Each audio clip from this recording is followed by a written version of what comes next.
మన పెట్టుబడి మన పిల్లల భవిష్యత్తు కోసమే కదా, అందుకే సరైన స్థలం ఎంచుకోవాలి. మీ పెట్టుబడికి నమ్మకమైన వేదిక శ్రీ వాసవి ప్రాజెక్ట్స్. రమణ మహర్షుల నమస్కారం. ఐ డ్రీమ్ సనాతన వైభవం కార్యక్రమానికి స్వాగతం. నేను మీ విచిత.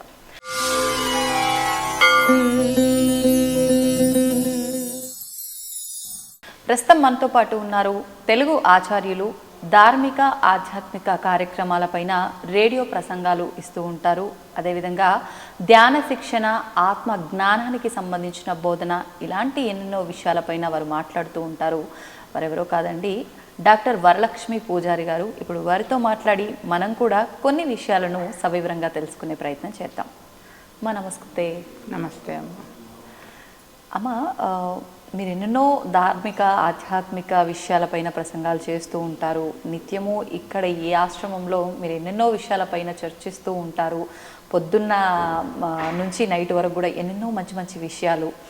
ముఖ్యంగా అసలు ఫస్ట్ ఈ విషయాలన్నిటి గురించి మాట్లాడుకునే ముందు రమణుల గురించి మాట్లాడుకుందాం. రమణ మహర్షుల వారు మనందరికీ కూడా ఎన్నెన్నో మంచి ఉపదేశాలు ఇవ్వటం జరిగింది. వాటిలో కొన్ని మా అందరికీ ఉపయోగపడేవి ఏవైనా తెలియజేయండి. అలాగే అమ్మ. రమణ మహర్షుల వారు మొత్తం సమాజానికి ఇచ్చినటువంటి సందేశం ఏంటి అంటే, నేను ఎవరు.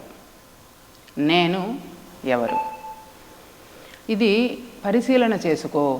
నీకు నీవుగా పరిశీలన చేసి నీవెవరో నీకు నీవుగా గ్రహించు. అంటే ఎవరికి వారు వేసుకోవాల్సిన ప్రశ్న. ఎవరికి వారు అంటే అందరికీ ఆయన ఇచ్చినటువంటి ప్రశ్న నేనెవరు కదా, నేనెవరిని అని నేను ప్రశ్నించుకోవాలి. ప్రతి ఒక్కరూ అలా ప్రశ్నించుకున్నప్పుడు నేను ఎవరిని, నేను ఇక్కడ ఎందుకోసం వచ్చాను, అసలు ఈ పుట్టుక ఏమిటి, ఎటువంటి విలువలతో కూడుకున్నటువంటి జీవన విధానాన్ని నేను కొనసాగించాలి అనేటటువంటి విషయం అనుభవంగా మనకి అర్థమవుతుంది. రమణ మహర్షుల వారు చెప్పినటువంటి ఉళ్ళదు నాప్పదు అనేటటువంటి గ్రంథం పేరు అట్లాగే పెరియ పురాణం, ఉపదేశ సారం, ఇట్లా అనేక గ్రంథాల ద్వారా వారు సమాజానికి ఈ విషయాలనే ఎందుకు చెప్పారు అనేది కూడా మళ్ళీ మనం ఆలోచించాలి. అవును, అంటే ఎన్నెన్నో ఉన్నాయి, ప్రత్యేకించి ఇదే ఎందుకు, నేనెవరు అని ఎందుకు చెప్పారు అవును అని అన్నప్పుడు సమాజంలో అన్నీ ఉన్నాయి. అంటే ఇంజనీరింగ్ విద్య, అట్లాగే వైద్య శాస్త్రం, వైద్య విద్య, కంప్యూటర్ విద్య, అంటే అంతరిక్షాన్ని తాకగలిగినటువంటి మేధ మానవునిలో ఉంది. అన్ని రకాల విద్యలు మనముగా ప్రవేశపెట్టాం. అన్ని రకాల పాఠశాలల్లో, కళాశాలల్లో, విశ్వవిద్యాలయాల్లో అన్ని రకాల విద్యలు నేర్పిస్తూ ఉన్నారు, బోధిస్తూ ఉన్నారు. అయితే అవన్నీ కూడా పొట్టకూటి విద్యలుగానే ఉండిపోతూ ఉన్నాయి. కానీ విలువలతో కూడుకున్నటువంటి విద్యా విధానం రాను ఆ రోజుల్లో ఉండేటివి ఇప్పటికీ రాను అవి అంతరించిపోయింది. కేవలము పొట్టకూడు లేదా ఒక ఉద్యోగం, ఒక ఉపాధి, సో ఇంతటితో పరిమితం అయిపోయారు. అవును, కానీ మానవ మీద అలా పరిమితం కాదు కదా, అది అపరిమితం కదా. పరిమితం అంటే అంతరిక్షాన్ని స్పర్శించగలిగింది మేధ, అంతరంగాన్ని స్పృశించలేకపోతుంది. ఎందుకంటారు? నేనెవరు అనేటటువంటి రమణ మహర్షి ఇచ్చినటువంటి దానిని పరిశీలన చేస్తే అప్పుడు అది అనుభవ జ్ఞానంగా తెలుస్తుంది, అంటే ఎక్స్పీరియన్స్ అవుతుంది. అంటే ఏ రకమైన పరిశీలన చేయాలంటారమ్మా? అబ్జర్వేషన్ అండ్ ఎక్స్పీరియన్స్ కావాలి కదా. అవును. ఇప్పుడు నేను ఈ పరిశీలన ఎలా చేసిందో ఒక చీమ కథ చెబుతాను. ఓకే. రావి శాస్త్రి వారు రచించారు. ఆ చీమ ప్రతిరోజు భోజనం తింటున్నాము, ఆహారానికి వెళ్తూ ఉన్నాము, అందరితో పాటు తిరిగి తెచ్చుకుంటూ ఉన్నాము, తింటూ ఉన్నాము, నిద్రపోతూ ఉన్నాము. ఇంతేనా? మరైతే మా అవ్వ తాత కనిపించట్లేదు కదా, వాళ్ళ అవ్వ తాత, మరి పెద్దలందరూ ఎంతోమంది పోయారు కదా, అంటే రేపొద్దున నేను కూడా పోతానా? మరి అయితే నేను ఎవరిని? నేను ఈ చెయ్యినా, నేను ఈ కాలునా, నేను నా కన్నునా, నా తలనా, నా మొండాన్నా? అయితే నేనెవరిని? ఒకవేళ శాశ్వతంగా ఇక్కడ ఉండే పని అయితే మనం దాని గురించి ఆలోచించవలేదు, వెళ్ళిపోతూ ఉన్నాం. అలా నేనెవరిని అని ఆలోచించుకుంటూ ఉంటుంది. ఈ ఆలోచన తరంగాలు లోపల ఎక్కువైపోయి అది ఆహారం మానేసింది, అలా పడుకొని ఉండిపోయింది. ధ్యాస అంతా ఇంకా నేనెవరి పైన పెట్టేసింది. పెట్టేసి అది ఆహారం మానేసింది. తోటి ఫ్రెండ్స్తో రోజు ఆహారానికి వెళ్ళేది కదా, ఇప్పుడు మనం ఉద్యోగానికి వెళ్ళినట్లుగా మనం ఉద్యోగానికి పొట్టకూటికి ఈ పని మీద వెళ్తాం, అది తన ఆహారం కోసం అది పొలాల్లోకి వెళుతుంది. అవి వెళ్తూ ఉన్నాయి, ఇవి రావట్లేదు. ఇది సరే 2 రోజులు 3 రోజులు చూశారు, ఇది బాగలేదేమో అని అనుకున్నారు.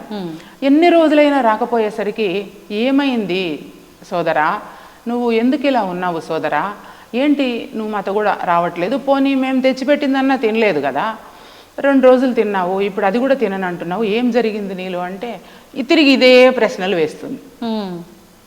నేనెవరు ఏంటి అని ఇదే ప్రశ్నలు రిపీట్ చేస్తుంది. నేనెవరిని, నా ప్రశ్నలకు జవాబు చెప్పండి, నేను అన్నం తింటాను, పుట్టి నేను ఎందుకు పుట్టాను కదా, నేను చచ్చి ఎక్కడికి వెళ్తాను, నేనేంటి, అసలు నేను ఎవరు, ఈ తల కాలు మొండెము నేను కాదు, అయితే నేనెవరిని అని అన్నప్పుడు ఆ చీమలలో ఉండేటటువంటి ఒక బుద్ధి కలిగినటువంటి చీమ, మేమెవరూ నీ ప్రశ్నలకు సమాధానం చెప్పలేము, మరి అక్కడ గౌతమి నదీ తీరాన ఒక ఊరు ఉన్నది, జన్నాలపాలెం అనే ఊరు ఉన్నది.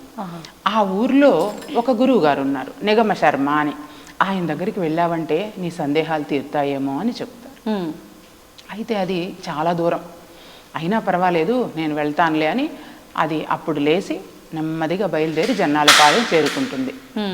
జన్నాలపాలెం చేరుకున్న తర్వాత అక్కడ గురువు గారి దగ్గరికి వెళ్ళి ఇదే ప్రశ్నలను తిరిగి మళ్ళీ రిపీట్ చేస్తుంది.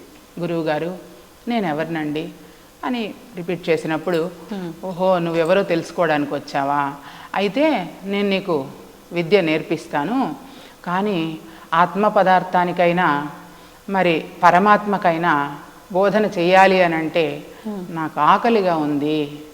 గురువు అంటారు, గురువు గారు నేను ఆకలిగా ఉంది, అన్నం తిని చాలా రోజులయ్యింది, నాకు అన్నం పెడితే నేను నీకు చెప్తాను, అట్లాగే నీకు విద్య నేర్పేయడానికి కనీసం 2 సంవత్సరాలు పడుతుంది కదా, 2 సంవత్సరాలకు సరిపడా రోజుకి గిద్దెడు నూకలు అని చెప్తాడు ఆయన. రోజుకి గిద్దెడు నూకలు తెచ్చిస్తే నేను రోజు దాన్ని తిని నీకు విద్య నేర్పిస్తాను అని చెప్తారు. అయ్యో దేవుడా, నా వీపంతా నొప్పి వస్తుందేమో, ఇన్ని నూకలు నేను ఎలాగా మోయాలి అని అనుకుని అది వెళ్ళి 2 సంవత్సరాలు శ్రమ చేసి 2 సంవత్సరాలకు కావలసినటువంటి నూకలను అది పోగు చేసుకున్న తర్వాత గురువు గారి దగ్గర విద్య నేర్పమని కూర్చుంటుంది. అప్పుడు ఆయన అఆలు కక్కాలు అక్షరాలు పదాలు అన్నీ నేర్పిస్తారు. ఇంతే, నీకు విద్య అయిపోయింది, నువ్వు బయలుదేరు అని చెప్తారు. కానీ కావాల్సింది ఇది కాదు కదా చీమకి. కాదు, బయలుదేరు అంటారు. అదేంటి గురువు గారు, నేనెవరో చెప్పమని కదా నేను ఇక్కడికి వచ్చింది, ఇవి నేర్పించి మీరు నన్ను వెళ్ళిపోమంటున్నారే ఎలాగా, నేను నేర్పించినవన్నీ నువ్వు ఒకసారి రిపీట్ చెయ్యి, నాకు మళ్ళీ అప్పచెప్పు అంటే ఆ చీమ చెప్పినవన్నీ అప్పచెప్తుంది. అందులో ఆలు కక్కాలు అయిపోయినాక 2 అక్షరాల పదాలు వస్తాయి కదా, ఆ పదాలలో చీమ అని చెప్తుంది. అయితే నీ పేరు చీమ కాబట్టి నువ్వు ఇంకా వెళ్ళు అని చెప్తుంది. ఓహో నా పేరు చీమ అని ఇది ఎగురుకుంటా వాళ్ళ ఫ్రెండ్స్ దగ్గరికి వెళ్ళిపోయి, మనం ఈరోజు చీమల దినోత్సవం చేసుకుందాము, నేను చీమ అని నేను తెలుసుకున్నాను అని చెప్తుంది. మనందరి పేరు చీమలంట. ఓకే, ఒక 2-3 నెలలు గడిచింది, ఇక్కడ నేర్చుకున్నవన్నీ అక్కడ చెప్పేసింది వాళ్ళందరికీ. సో అయిపోయింది. తిరిగి మళ్ళీ సేమ్ వ్యాధి, రోగం. ఇంతకీ నాకు ఇవన్నీ వచ్చింది, మరి నేను ఎవరో తెలుసుకుని నేను ఎందుకు పుట్టాను, నా పేరు చీమ, ఉపయోగం ఏమి, నా పేరు అయితే చీమే, నా పుట్టిన ఎందుకు పుట్టాను, అసలు నేను పుట్టిన ప్రయోజనం ఏంటి, మళ్ళీ ఎక్కడికి వెళ్తాను, మళ్ళీ ఇదే ప్రశ్న. ఇదే విధంగా ఉంటే ఓహో మళ్ళీ దీనికి ఏదో తేడా వచ్చినట్టుందని ఇంకొక చీమ, అలా కాదు, నువ్వు పోయిన పని అవ్వలేదా, నీకు ఇంకా సంతృప్తి కలగలేదా, లేదు ఇంకా ఏదో ఉంది నేను తెలుసుకోవాల్సింది. అప్పుడు చతుర్వేది గురువు గారు ఉన్నారు పలానా చోట అని చెప్తే, ఆ చతుర్వేది గురువు గారి దగ్గరికి వెళ్ళటానికి ఈ చీమ సంకోచిస్తుంది. ఆయన వేదాలు అధ్యయనం చేసినటువంటి బ్రాహ్మణుడు కదా, మరి నేను వెళితే ఆయన నాతో మాట్లాడతారా, లేదులే మా గురువు గారితో నాకు ఆ చనువు ఉంది, 2 సంవత్సరాలు నేను గిద్దెడు నూకలు మోసుకొని పోయి ఇచ్చాను కదా ప్రతిరోజు, నా గురువు గారిని వెళ్ళి అడుగుతాను అని చెప్పి గురువుగారి దగ్గరికి వెళ్ళి, గురువుగారు మీరు చెప్పిన పాఠంతో నేను సంతృప్తి చెందడం లేదు, నాకు ఇంకెవరినైనా సూచించండి, నేనెవరో నేను తెలుసుకోవాలి అంటే, అయితే ఇక్కడ నుంచి 3 ఆమడల దూరంలో చతుర్వేది గురువు గారు ఉన్నారు, అక్కడికి వెళ్ళు అంటే, అయితే మరి నేను అక్కడికి వెళ్తే ఆయన వారు నాతో మాట్లాడతారా, లేదులే నేను పరిచయ పత్రం రాసిస్తాను అని చెప్పి పక్కనే ఉండేటటువంటి తాటాకులు, ఆ రోజుల్లో ఉండేటువంటి ఆకు తీసి ఆ చీమ ఏమేమి నేర్చుకుందో రాసి ఇచ్చి పంపిస్తుంది. అది దాన్ని వీపు కట్టుకొని మోసుకొని చతుర్వేది గురువు గారి దగ్గరికి వెళుతుంది. అక్కడ శిష్యులందరూ వేదాధ్యయనం చేస్తూ ఉంటారు. అయ్యో చీమ ఎందుకు వస్తుంది మా గురువుగారి దగ్గరికి, చీమ ఇక్కడికి ఎందుకు వస్తుంది, గురువుగారి దగ్గరికి దాన్ని తోసేయండి, పంపించేయండి అని వాళ్ళు మాట్లాడుతూ ఉంటే, మనం సకల కోటి జీవరాశులను సమానంగా చూడాలి కదా, చీమైనా దోమైనా పరమాత్మ రూపంలో వచ్చి ఉండొచ్చేమో, దానిని మీరేమి అనకండి అని చెప్తే అప్పుడు అది వచ్చి తను పరిచయ పత్రాన్ని అందిస్తుంది. విషయమంతా గురువుగారికి అర్థమైపోతుంది. అప్పుడు వాళ్ళు ఒక పెద్ద యజ్ఞం తలపెట్టి ఉంటారు. నేను ఈ యజ్ఞం చేయాలంటే మా దగ్గర సరిపడా వస్తువులన్నీ ఉన్నాయి, కానీ హిరణ్మయం ఒక్కటి లేదు మా దగ్గర. ఈ 2 నెలలు మేము కష్టపడి అన్నీ సంపాదించి పెట్టాం. ఇంకా 2 రోజులు యజ్ఞానికి ఉంది. హిరణ్మయం అంటే బంగారు, అవి తెస్తే మనం యజ్ఞం పూర్తి చేసిన తర్వాత నీకు వేదాలు నేర్పిస్తాను అని చెప్తారు. అలా అది వెళ్ళి, అయ్యో అది బరువు కదా, నాకు పొలాల్లోకి వెళ్ళి మట్టిలో పొడి ఉంటుంది కదా, బంగారు పొడి, అదంతా తీసుకొని వచ్చి అది సేకరించి ఇస్తుంది. ఆ తర్వాత విద్య నేర్చుకుంటుంది. 4 వేదాలు నేర్పిస్తారు, సంస్కృత భాషలో పదాలు అన్నీ నేర్పిస్తారు. అన్నీ నేర్పించి ఇంక నువ్వు బయలుదేరు, నీ పాఠం అయిపోయిందంటే, అదేంటి గురువుగారు నేనెవరో చూపించకుండా చెప్పకుండా నాకు అంటే, సరే నేను చెప్పినవి అన్నీ చెప్పు అంటే 4 వేదాలు అప్పచెప్పేస్తుంది. ఆయన చెప్పినవన్నీ అప్పచెప్పేసి పదాలన్నీ చెబుతుంది. దాంట్లో పిపీలికము అని ఒక పదం వస్తుంది. నీ పేరు పిపీలికము, ఇది దేవభాష, దేవభాషలో నిన్ను పిపీలికం అంటారు అని చెప్పి పంపించేస్తుంది. ఓహో నేను దేవభాషలో నన్ను పిపీలికం అంటారని వెళ్ళి తిరిగి కొద్ది రోజులకి అదే పరిస్థితి వచ్చింది. అదే పరిస్థితి వచ్చిన తర్వాత పక్కనే 7 కొండలని ఒక ప్రాంతం ఉన్నది మన అడవికి పక్కన, అక్కడికి వెళితే నీ సమస్యకు పరిష్కారం వస్తుంది. ఎందుకంటే అక్కడ మన ఫ్రెండ్స్ ఉన్నారు, చీమల పుట్టలన్నీ ఎక్కువగా ఉన్నాయి అక్కడ. అక్కడెవరు ఒక గురువుగారు తపస్సు చేస్తూ ఉన్నారంట, ఆయన పేరు ఋషి పుంగవులు అంట, అక్కడికి వెళ్తే నీకేమన్నా చెప్తారేమో అని చెప్తారు. సరే ఇది అలాగే ఋషి పుంగవుల యొక్క చిరునామా తెలుసుకొని అక్కడికి వెళ్ళింది. ఆ ఋషి ఏమంటే జడలు కట్టేసి ఉంది, గడ్డము జడలంతా, తపస్సులో ఉన్నాడు. ఆయన ఇప్పటిదాకా ఎవరు మాట్లాడింది లేదు ఆయన ఎవరితో. చీమల పుట్టల దగ్గర చీమల పుట్టలు కూడా పెట్టేసినాయి చుట్టూరు, జుట్టు అలా ఉన్నాడు. అయితే ఎవరు ఇక్కడికి వచ్చారబ్బా, మన ఫ్రెండ్ వచ్చిందని చెప్పి ఈ చీమ వెళ్ళగానే అవి ఫ్రెండ్స్ కదా అన్నీ, నేను ఋషి పుంగవుల వారిని చూడాలి అని చెప్తే, అప్పుడు రా ఋషి పుంగవులు ఇక్కడే తపస్సు చేస్తూ ఉంటారు, ఇప్పటి వరకు మాతో ఎప్పుడు పలకరించలేదు, నువ్వు రా అని చెప్తారు. ఆయన ఆ ఋషి పుంగవుల దగ్గర వచ్చి సాష్టాంగ నమస్కారం చేసి, ఇక్కడ గురువుగారి దగ్గర నిగమశర్మ గురువుగారి దగ్గర నేర్చుకున్నదన్నీ అప్పచెప్పి, చతుర్వేది గురువుగారి దగ్గర నేర్చుకున్నదన్నీ కూడా అప్పచెప్పింది. అలా అప్పచెప్పిన తర్వాత నేనెవరిని నేను తెలుసుకోవాలని అనుకుంటూ ఉన్నాను అనగానే, ఎవరబ్బా ఇంత అనర్గళంగా ఈ అడవిలో ఇంత చక్కగా వేదాలను శాస్త్రీయంగా అధ్యయనం చేసి ఇంత చక్కగా చెప్తున్నారు ఎవరబ్బా అని తపస్సులో ఉన్నటువంటి గురువుగారు విని ఋషిపుంగవుల వారు కళ్ళు తెరిచి చూస్తే ఇది అన్నీ చెప్తుంది. మళ్ళీ రిపీట్ చేస్తుంది. రిపీట్ చేస్తే, ఓహో నీకు జన్మరాహిత్య విద్య కావాలి అంటే నువ్వు జనన మరణ చక్రం నుంచి విడివడాలని అనుకుంటూ ఉన్నావు, జన్మరాహిత్య విద్య నేర్చుకుంటే తప్ప అంటే నేనెవరు అనేటటువంటి రమణ మహర్షి ఇచ్చిన ప్రశ్న ఏంటి అంటే జన్మరాహిత్య విద్య అంటే ఏంటి? జన్మరాహిత్య విద్య అంటే ఈ జన్మ మాత్రమే కాదు శాశ్వతము, భగవంతుడు శాశ్వతం కదా, ఈ భగవంతుడు ఈ లోక కళ్యాణ కార్యక్రమాల్లో మనల్ని ఇక్కడికి పంపించారు, లేదా మనమే కూడా వచ్చాము. ఎలా అయినా కానీ మనుషులమన్న తర్వాత లేదా విలువలను కాపాడాలి అంటే ధర్మాన్ని కాపాడాలి. దీనికి ఏంటంటే శరీరం కలు ధర్మ సాధనం కదా, కలు మనిషికి శరీరం అనేది ధర్మ సాధనం. అంతే. మరి ధర్మాన్ని మనం కాపాడకపోతే ఏమవుతుంది? ట్రాక్ మిస్ అయిపోతాం, దారి తప్పిపోతే అది గల్లంతో అవుతుంది. కనుక ధర్మ పరిరక్షణ చెయ్యాలి. ధర్మ పరిరక్షణ ఎప్పుడు చేస్తాము అంటే నేనెవరో తెలిసినప్పుడు మాత్రమే చేస్తాం. ఆ ఋషి పుంగవుల దగ్గర ఓహో జన్మరాహిత్య విద్య ఇది ఎలాగా గురువుగారు అని అడుగుతుంది. అంతే, ఆయన మళ్ళీ మౌనంలోకి వెళ్ళిపోతారు. ఇంకా గురువుగారు పలకరేమో అనుకొని వెళ్ళిపోతుంది. అయితే ఆ చీమ వెనక్కు తిరిగి వాళ్ళ ఫ్రెండ్స్ దగ్గరికి వెళ్ళి మనం జన్మరాహిత్య విద్య నేర్చుకోవాలంట అని చెప్పాలి అని అనుకుంటూ వెళ్తుంది. అయితే అక్కడికి వెళితే అన్నీ చల్లాచెదురైపోయి పుట్టల్లో నుంచి చీమలన్నీ భయపడిపోయి అరుచుకుంటా ఏడ్చుకుంటా వస్తున్నాయి.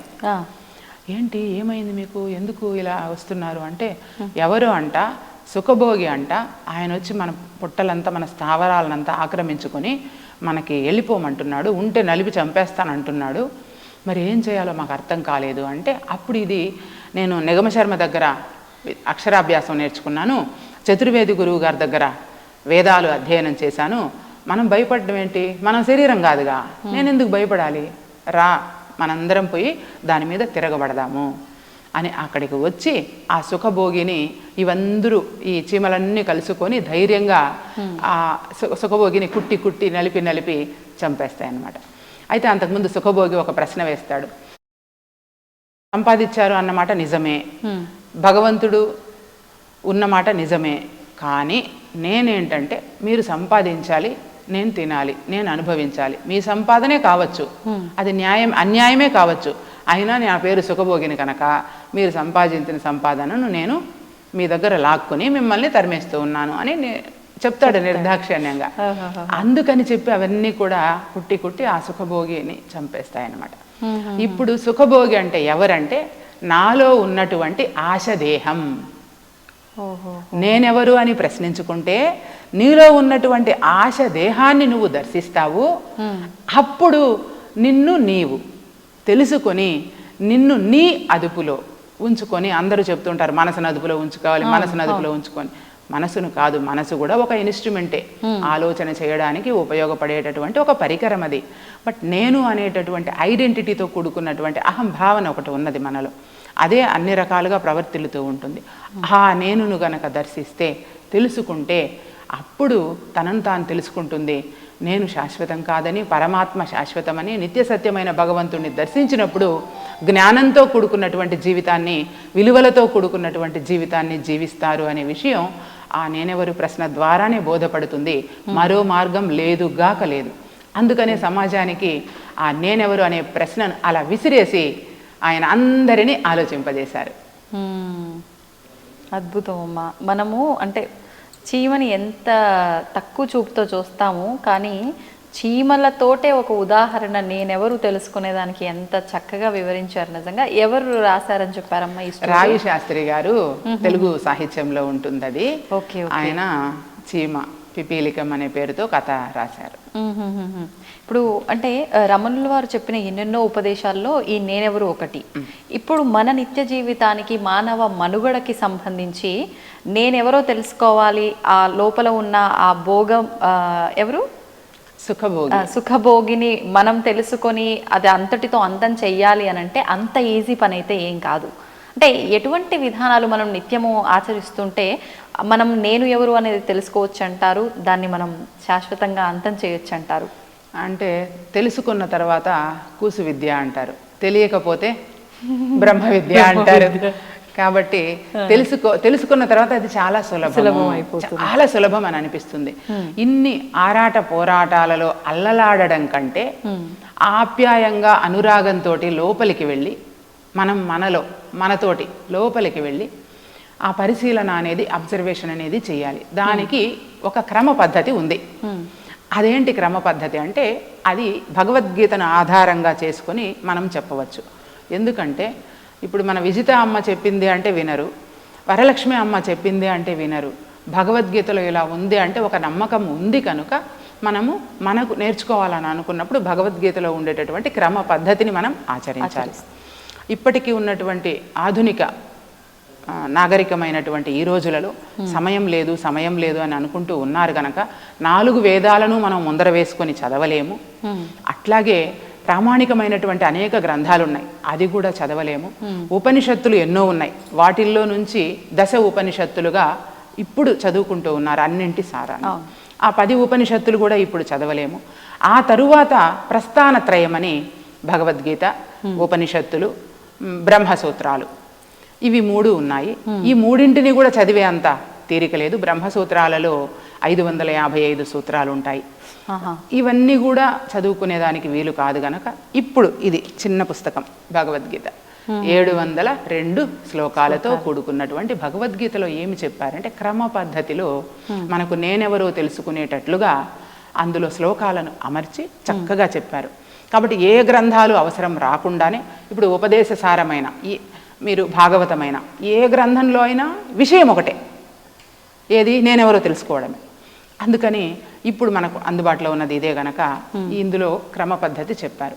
ఏంటి ఆ క్రమము అంటే 1వ అధ్యాయము అర్జున విషాద యోగం. దీంట్లో నిత్య అనిత్య వివేకము అనేది మనలో ఉన్నటువంటి ఎవరైతే సుఖభోగి మనిషిలో ఉన్నాడో, ఈ శరీరాన్ని నడిపిస్తూ ఈ శరీరానికి డైరెక్షన్స్ ఇస్తూ ఉన్నటువంటి ఒక డ్రైవర్ ఎవరైతే ఉన్నారో ఆ డ్రైవర్కి మనము ఈ నిత్యము ఏది అనిత్యము ఏది అనే జ్ఞానాన్ని అందిస్తే, ఎందుకంటే ఏదైతే నవ్వుతుందో అదే ఏడుస్తుంది లోపల, అంతేనా? నవ్వేది వేరు ఏడ్చేది వేరు కాదు కదా. కొద్దిసేపు అమ్మ చాలా గొప్పది చాలా మంచిది అంటుంది, కొద్దిసేపు తర్వాత అబ్బా ఆమె అసలు మంచిది కాదు అని ఇంకా ఎన్నో చెప్తుంది. అంటే కొద్దిసేపు అవునని కొద్దిసేపు కాదని ఇలాగా రకరకాలుగా క్లారిటీ లేకుండా ఆ ఉండటానికి కారణం ఏంటంటే ఇది ఒక గీత అన్నమాట, మార్గం గీత కదా. అంటే నేనెవరు తెలుసుకోవడానికి ఉపయోగపడే ఒక గీత, అంటే రోడ్ అంతే. అంటే మీరు చెప్తున్నారు బాగుంది, అంటే నేనెవరో తెలుసుకోగలిగితే దాన్ని ఒక ఆచరణలో పెట్టాలి అని అంటే ఒక మార్గదర్శకం గీత అని చెప్పి. కానీ ప్రస్తుత రోజుల్లో గీతని ఏ రకంగా చూస్తున్నారు అంటే ఎంతో ఒకప్పటి కాలం కన్నా ఇప్పుడు ఎంతో అంటే ప్రచారం జరుగుతోంది గీతకు సంబంధించి. గీత కనుక మీరు చదివితే మీ రాతని మార్చుకోవచ్చు అన్నట్లుగా చెబుతున్నారు ఎంతోమంది. కాకపోతే గీత అనగానే అందరికీ గుర్తొచ్చేది అదొక పవిత్రమైన పుస్తకం, ఒక గ్రంథం అని చెప్పి పూజ గదిలో పెట్టి పూజ చేసే వరకు, లేదు అంటే ఏ సమయంలో పడితే ఆ సమయంలో గీతని తాకకూడదు అని చెప్పి భద్రంగా అల్మారాలో పెట్టే వరకు, లేదు అంటే మరణించిన వారి దగ్గర మరణించిన వాళ్ళు ఏదో లేచొచ్చి మళ్ళీ వాళ్ళు లైఫ్ని సక్రమంగా నడుపుకుంటారు అన్నట్లుగా వాళ్ళ దగ్గర ఆ గీత శ్లోకాలన్నీ ప్లే చేయటము, ఈ 3 రకాలుగానే ఎక్కువగా గీతను ఉపయోగిస్తున్నారేమో అనిపిస్తుంది. మరి అటువంటప్పుడు మంచి మార్గంలో వెళ్ళాలి, మేము చదవాలి అనే ఆలోచన ఎక్కడొస్తుందమ్మా? ఆ ఆలోచన కలగడానికే భగవద్గీతను క్రమ పద్ధతిలో అధ్యయనం చేసినప్పుడే వస్తుంది. అలా అధ్యయనం చేయడానికి మొదటి అధ్యాయంలో మనకి ఏం తెలుస్తుంది అంటే ఏది నిత్యము ఏది అనిత్యము అనేటటువంటి వివేచన. అసలు ఈ నిత్యము ఏంటి అనిత్యము ఏంటి వివరణ చెప్తాను. వివేచన ఎక్కడ కలుగుతుంది? మన లోపలే. ఎక్కడ? ఏదైతే ఇప్పుడు అవివేకంతో ఉందో, ఏదైతే విషయం తెలియకుండా ఉందో దానికే వివేచన కలుగుతుంది. నిత్యము అంటే ఎప్పటికీ మారనిది, శాశ్వతమైనది, సత్యమైనది, వికారము లేనిది, సనాతనమైనది. అది దాని లక్షణము పుట్టదు, గిట్టదు, ముట్టదు, పట్టదు, కొట్టదు, తిట్టదు, కట్టుబడదు, ఏది అంటదు అని, ఏది అంటదు దానికి. అదే మనకి భగవద్గీతలో చెప్పిన శ్లోకము నైనం చిందంతి శస్త్రాణి నైనం దహతి పావకః నచైనం క్లేదయంత్యాపో నశోషయతి మారుతః అచ్చేద్యోయం అదాహ్యోయం అక్లేద్యో శోషయేవచ నిత్యః సర్వగతః స్థాణుః అచలోయం సనాతన నజాయతే మ్రియతే వా కదాచిత్ నాయం భూత్వా భవితా వా నభూయః అజో నిత్యః శాశ్వతోయం పురాణో నహన్యతే హన్యమానే శరీరే. అంటే అజహ జన్మలేనిది, పుట్టనిది, ఇది శాశ్వతము, ఇది పురాణము, ఇది సనాతనము. ఈ లక్షణాలన్నీ కూడా ఒక్క భగవంతునికే వర్తిస్తుంది. పోని ఇప్పుడు భగవంతుడు అనగానే ఒక రూపం ఆపాదించుకుంటారు. కానీ ఎన్ని రూపాలుగా నీకు నువ్వు సృష్టించుకొని ఆపాదించుకున్నా ఉన్నది భగవంతుడు ఒకడే. ఎలా ఉంటాడు అంటే విశ్వవ్యాపక శక్తి రూపంలో ఉంటాడు. నేను అమ్మవారి రూపంలో కొలవచ్చు, మీరు వెంకటేశ్వర స్వామి రూపంలో కొలవచ్చు, శివుని రూపంలో కొలవచ్చు, తప్పులేదు. ఎవరి భావన కొద్దీ వాళ్ళు కొలుస్తారు. బట్ ఎవరు కొలిసినా ఆ కొలిచేది ఆ ఏకైకమైనటువంటి నిత్య సత్యమైనటువంటి అఖండమైనటువంటి పరిపూర్ణమైనటువంటి పరబ్రహ్మ శక్తిని. అది నిత్యం, అది తప్ప మిగిలినవన్నీ అనిత్యాలే. యదృశ్యం తన్నస్యం కదా. భగవంతుడు మారడు. ఇప్పుడు ఇది మారుతుందా లేదా? ఒకప్పుడు మనం ఎలా ఉన్నాము? చిన్న బిడ్డలాగా ఉన్నాం. శైశవ దశ, బాల్య దశ, ఆ తర్వాత కౌమార దశ, యవ్వన దశ, వయోజన దశ, వృద్ధాప్య దశ. సో ఈ కొంతకాలం ఎంతకాలం జీవించామన్నది కాకుండా అసలు ఏమి చేశాం మనము. పోనీ ఇప్పుడు మీకు నేను చెప్పాను వృద్ధాప్య దశ వరకు, మీరేమన్నా గ్యారెంటీ ఇవ్వగలరా? వృద్ధాప్య దశ వరకు లేదు. శతవర్షముల దాకా మితము చెప్పిరిగా అని నమ్మరాదా మాట నెమ్మనమున. బాల్యమందో మంచి ప్రాయమందో ముదిమియందో లేక ముసలియందో ఊరనో అడవినో ఉదక మధ్యముననో ఎప్పుడో విడుచుట ఏ క్షణంబో. మరణమే నిశ్చయము బుద్ధిమంతులైన దేహమున్నంతలో నిన్ను తెలియవలయు. జీవుని ప్రయాణ కాలంబు సిద్ధమైన నిలచున దేహమందు ఒక్క నిమిషమైన. కాబట్టి అనిత్యము అనే విషయాన్ని నువ్వు గ్రహించినప్పుడు ఒక పదవి కోసం ఒక డబ్బు కోసం ఇంకొకళ్ళని ఏదైనా చేయగలిగేటటువంటి మనస్తత్వం మనలో కలగదు కదా కదా. దూర్జటి చాలా స్పష్టంగా చెబుతాడు దాన్ని. ఒకరిని చంపి పదస్థులై బతుక తామొక్కొక్కరు ఊహింతురు ఏలకో తామెన్నడు చావరో తమకు పోవో సంపదల్ పుత్రమిత్ర కళత్రాదులతోడ నిత్య సుఖం అందం గందురో ఉన్నవారికి లేదో మృతి కటకట శ్రీకాళహస్తీశ్వర అని వేడుకుంటాడు ఆయన. ఈ భావన ఎప్పుడైతే మనకు నేను శాశ్వతం కాదు భగవంతుడు శాశ్వతము, నేను ఇక్కడికి ఒక చుట్టంగా వచ్చాను, ఒక అతిథిగా వచ్చాను, ఈ భూమండలం అనేది ఓ మంచి పాఠశాల, నేను నేర్చుకోవడానికి వచ్చాను, నేర్పించడానికి వచ్చాను. ఇక్కడ అందరూ ఒకటే, అవును, అందరూ సమానమే. అందరూ సమానమైనటువంటి ఈ భూమండలం మీద ఇన్ని కుల మత లింగ వర్ణ వర్గ విభేదాలు ఎందుకు వచ్చాయి అంటే ఆ సుఖభోగి లాంటి వాడు ఎవరికి వాళ్ళుగా స్వార్థంతో ఉండిపోయి ఉన్నటువంటి దేశంలో లేదా మన రాష్ట్రంలో ఉన్నటువంటి సంపదను అందరికీ పంచకుండా కొంతమంది దగ్గరే ఉండిపోతుంది కదా. మరి అలా ఉండిపోవడం వల్ల ఇంకొకళ్ళు పేదవాళ్ళుగా ఉంటున్నారు. ఒక చోట మెట్టయిందనుకోండి, మట్టిని తవ్వి పోసారనుకో ఒక చోట ఎత్తు అవుతుంది, ఇక్కడ పల్లం అవుతుంది. మరి ఇంతమంది మన భారతదేశంలో ఇంత సంపద ఉండి ఎక్కడ భూమిలో తవ్వినా మనకి ఖనిజాలు వస్తాయి. అట్లాగే గ్రానైట్స్ అని టైల్స్ అని వజ్రాలని వైడూర్యాలని బంగారాలు ఇన్ని వస్తున్నాయి కదా. మరి ఇది అందరికీ ఎందుకు చేరడం లేదు?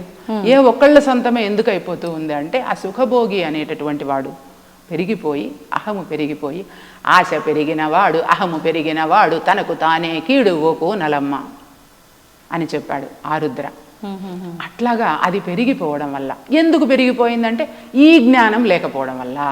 ఏ జ్ఞానము? నిత్యము ఏది అనిత్యము ఏది అనే వివేచన ఉండడం. ఒక ప్రాణి మరొక ప్రాణిని హింస పెడుతున్నారు కదా అంటే ఒక పదవి కోసం. వాడుక భాషలో చెప్పాలి అంటే ధర్మం అధర్మం అనుకోవచ్చమ్మా? ఉన్నవి ఒకటే ఉంటుందమ్మా, రెండు ఉండదు. అది ఎట్లాగా అనుకుంటారంటే ఇప్పుడు మంచి చెడు రెండు ఉండదు. ఇప్పుడు హత్య చేయడానికి వెళ్ళిన వాడు కూడా నేను మంచి చేస్తున్నాను అనుకుని వెళ్తాడు, దొంగతనం చేసేవాడు కూడా నేను మంచి చేస్తున్నాను అనుకుని వెళ్తాడు. వాడి దృష్టిలో మాత్రమే మంచి అది. కాబట్టి ఉన్నది ఒకటే, మంచి చెడు ఉండదు. మంచి ఏదో తెలియకపోవడం వల్ల తను అనుకున్నవన్నీ చేస్తూ ఉంటాడు. మంచి అంటే ఇదే నువ్వు చెప్పగలవు, కానీ చెడు అంటే ఒకటి ఎన్ని చెప్పగలవు? ఎన్నైనా చెప్తూ ఉంటాం కదా, ఎన్నో ఉంటాయి. అట్లాగే ధర్మం కూడా యాక్చువల్గా గీత ప్రకారంగా అసలు ధర్మం అధర్మం అంటే ఏంటమ్మా? ఇప్పుడు మీరు అన్నట్టుగా ఒకటే ఉంది, రెండవది లేదు, అంటే మంచి ఉంది చెడు లేదు, చేస్తున్నదే మంచి అనుకుంటాం చెడైనా అని చెప్పి. గీతలో ఏం చెప్పారు ఈ ధర్మం అధర్మం ఈ మంచి చెడుల గురించి? గీతలో చెప్పింది కూడా ధర్మము అంటే దైవము. ధర్మం అంటే దైవం అని అన్నప్పుడు దైవం ఒక గీత ఉంది, ఒక లక్షణాలు ఉన్నాయి, ఒక పద్ధతి ఉంది. అదే గీత, భగవద్గీత పద్ధతి. భగవంతుని తెలిసే గీత, తెలిపే గీత, తెలిసే గీత. ఈ పద్ధతిలో నువ్వు వెళ్ళినప్పుడు నువ్వు కరెక్ట్గా ట్రాక్ మీదే వెళ్తావు, దారి తప్పవు. నువ్వు దారి తప్పేసావు అనుకో, అప్పుడు నువ్వు ఎందులో ఉన్నట్టు? అధర్మంలో ఉన్నట్టు. అధర్మం అని ప్రత్యేకంగా దానికి ఇన్ని లక్షణాలని ఇట్లా ఏమి ఉండదు. మంచికి అధర్మం అది. అట్లాగే మంచిగా ఉండకపోవడమే చెడు. చెడు. కానీ మా ఇప్పుడు మీరు అంటున్నారు మంచిగా ఉండకపోవడం చెడు, ధర్మంగా నడవకపోవడం అధర్మము అని. కానీ ఇందాక మీరు అన్నట్లుగా అంటే ఎవరికి వారు చేస్తున్నది మంచి అనే అనుకుంటారు, ధర్మం అనే అనుకుంటారు. అదే మూర్ఖత్వంలో వెళ్ళిపోతూ ఉంటారు. నేను చేస్తున్నది తప్పు అని మీరు నాకు ఒకవేళ చెప్పినా లేదు నేను మంచే చేస్తున్నాను అని వితండవాదం చేస్తుంటారు. అలాంటి మూర్ఖుల్ని మనం అసలు బయటికి తీసుకురావడం సాధ్యమే అంటారా? ఖచ్చితంగా సాధ్యం. ఎందుకంటే గీతలో చాలా సులభంగా ఉంది కదా. ఇప్పుడు తనకి ఆ సుఖభోగే కదా అంటుంది. ఇప్పుడు తప్పు చేసినది ఆ ఫిజికల్ బాడీనా, తనలో ఉండేటటువంటి ఆ సుఖభోగినా? తప్పు ఏదైతే అధర్మం అంటున్నామో దాన్ని చేస్తున్నది తన యొక్క భౌతిక శరీరమా, తనలో ఉన్నటువంటి ఆ భావన అయి ఉండొచ్చు కదా. ఎంత సింపుల్. ఆ భావాన్ని మనం మార్చేస్తే సాఫ్ట్వేర్ అంటే నీ సాఫ్ట్వేర్ లో వైరస్ పట్టింది. ఆ వైరస్ కి మందు వేయాలి. ఆ మందే భగవద్గీత. అందుకే భగవద్గీత మొదటి అధ్యాయంలో అర్జున విషాద యోగంలో విషాదం అంటే ఏమిటి అని బోధిస్తూ, ఇది సంపదలంతా కూడా అనిత్యము, మరి ఈ అనిత్యమైనటువంటి సంపదల కోసం నేను ఎందుకు యుద్ధం చేయాలి అని కూడా ఒక సందర్భంలో ఆయన ప్రశ్నిస్తాడు మన అర్జునుడు. కాబట్టి ఎప్పుడైతే నిత్య అనిత్య విభజన తెలిసిపోతుందో, అంటే ఆత్మ అనాత్మ, భగవంతుడు మిగిలినవన్నీ కూడా అశాశ్వతం కనుక దానిని భగవంతుడని చెప్పలేము. కాబట్టి ఎప్పటికీ ఉండేది భగవంతుని తత్వము, భగవంతుని శక్తి. మరి మన డ్యూటీ ఏంటి ఇక్కడ అంటే ధర్మ సంస్థాపన. ధర్మ సంస్థాపన అంటే ఏమి అంటే విలువలతో కూడుకున్నటువంటి జీవన విధానం. ఏంటి అసలు ఈ విలువలు ఏంటమ్మా? ఏంటి విలువలు అంటే ఒక మనిషి మరొక మనిషిని ఏ రకంగానూ కూడా బాధించకుండా ఉండడం. నేనే నాకే కావాలన్నీ, నేనే ఉన్నాను, స్వార్థం అవి లేకపోవడమే విలువలతో కూడుకొని జీవించడం. అలాంటి వారు ఉన్నారంటారా అసలు? అదే మీకు ఇందాక చెప్పాను కదా, సంపద ఒకరి చేతిలోనే ఉండిపోతుంది, అట్లాగా అయిపోయింది. అలాంటి వాళ్ళు రమణ మహర్షుల వారు ఉండినారు కదా, ఈరోజు మనం వింటున్నాం కదా. అట్లాగే రామకృష్ణ పరమహంస ఉండినారు కదా, మనం వింటున్నాం కదా. అప్పట్లో వారికి సాధ్యపడింది. ఇప్పుడు ఈ కలియుగంలో ప్రస్తుత రోజుల్లో ఎవరైనా ఉన్నారు అని చెప్పొచ్చు అంటారా? అంటే ప్రతి ఒక్కరి దగ్గర ఎంత ధర్మంగా వెళ్ళే వారి దగ్గరైనా నేను నా కుటుంబం అనే ఒక చిన్న ఆ భావన అయినా ఉంటుందేమో అని. నేను నా కుటుంబం కూడా కలిసి ఏం చేయాలి అంటే ఎదుటి వ్యక్తిలో ఆ ధర్మాన్ని స్థాపించాలి. ధర్మ సంస్థాపన అంటే ఎక్కడికో వెళ్ళి చేయడం కాదు.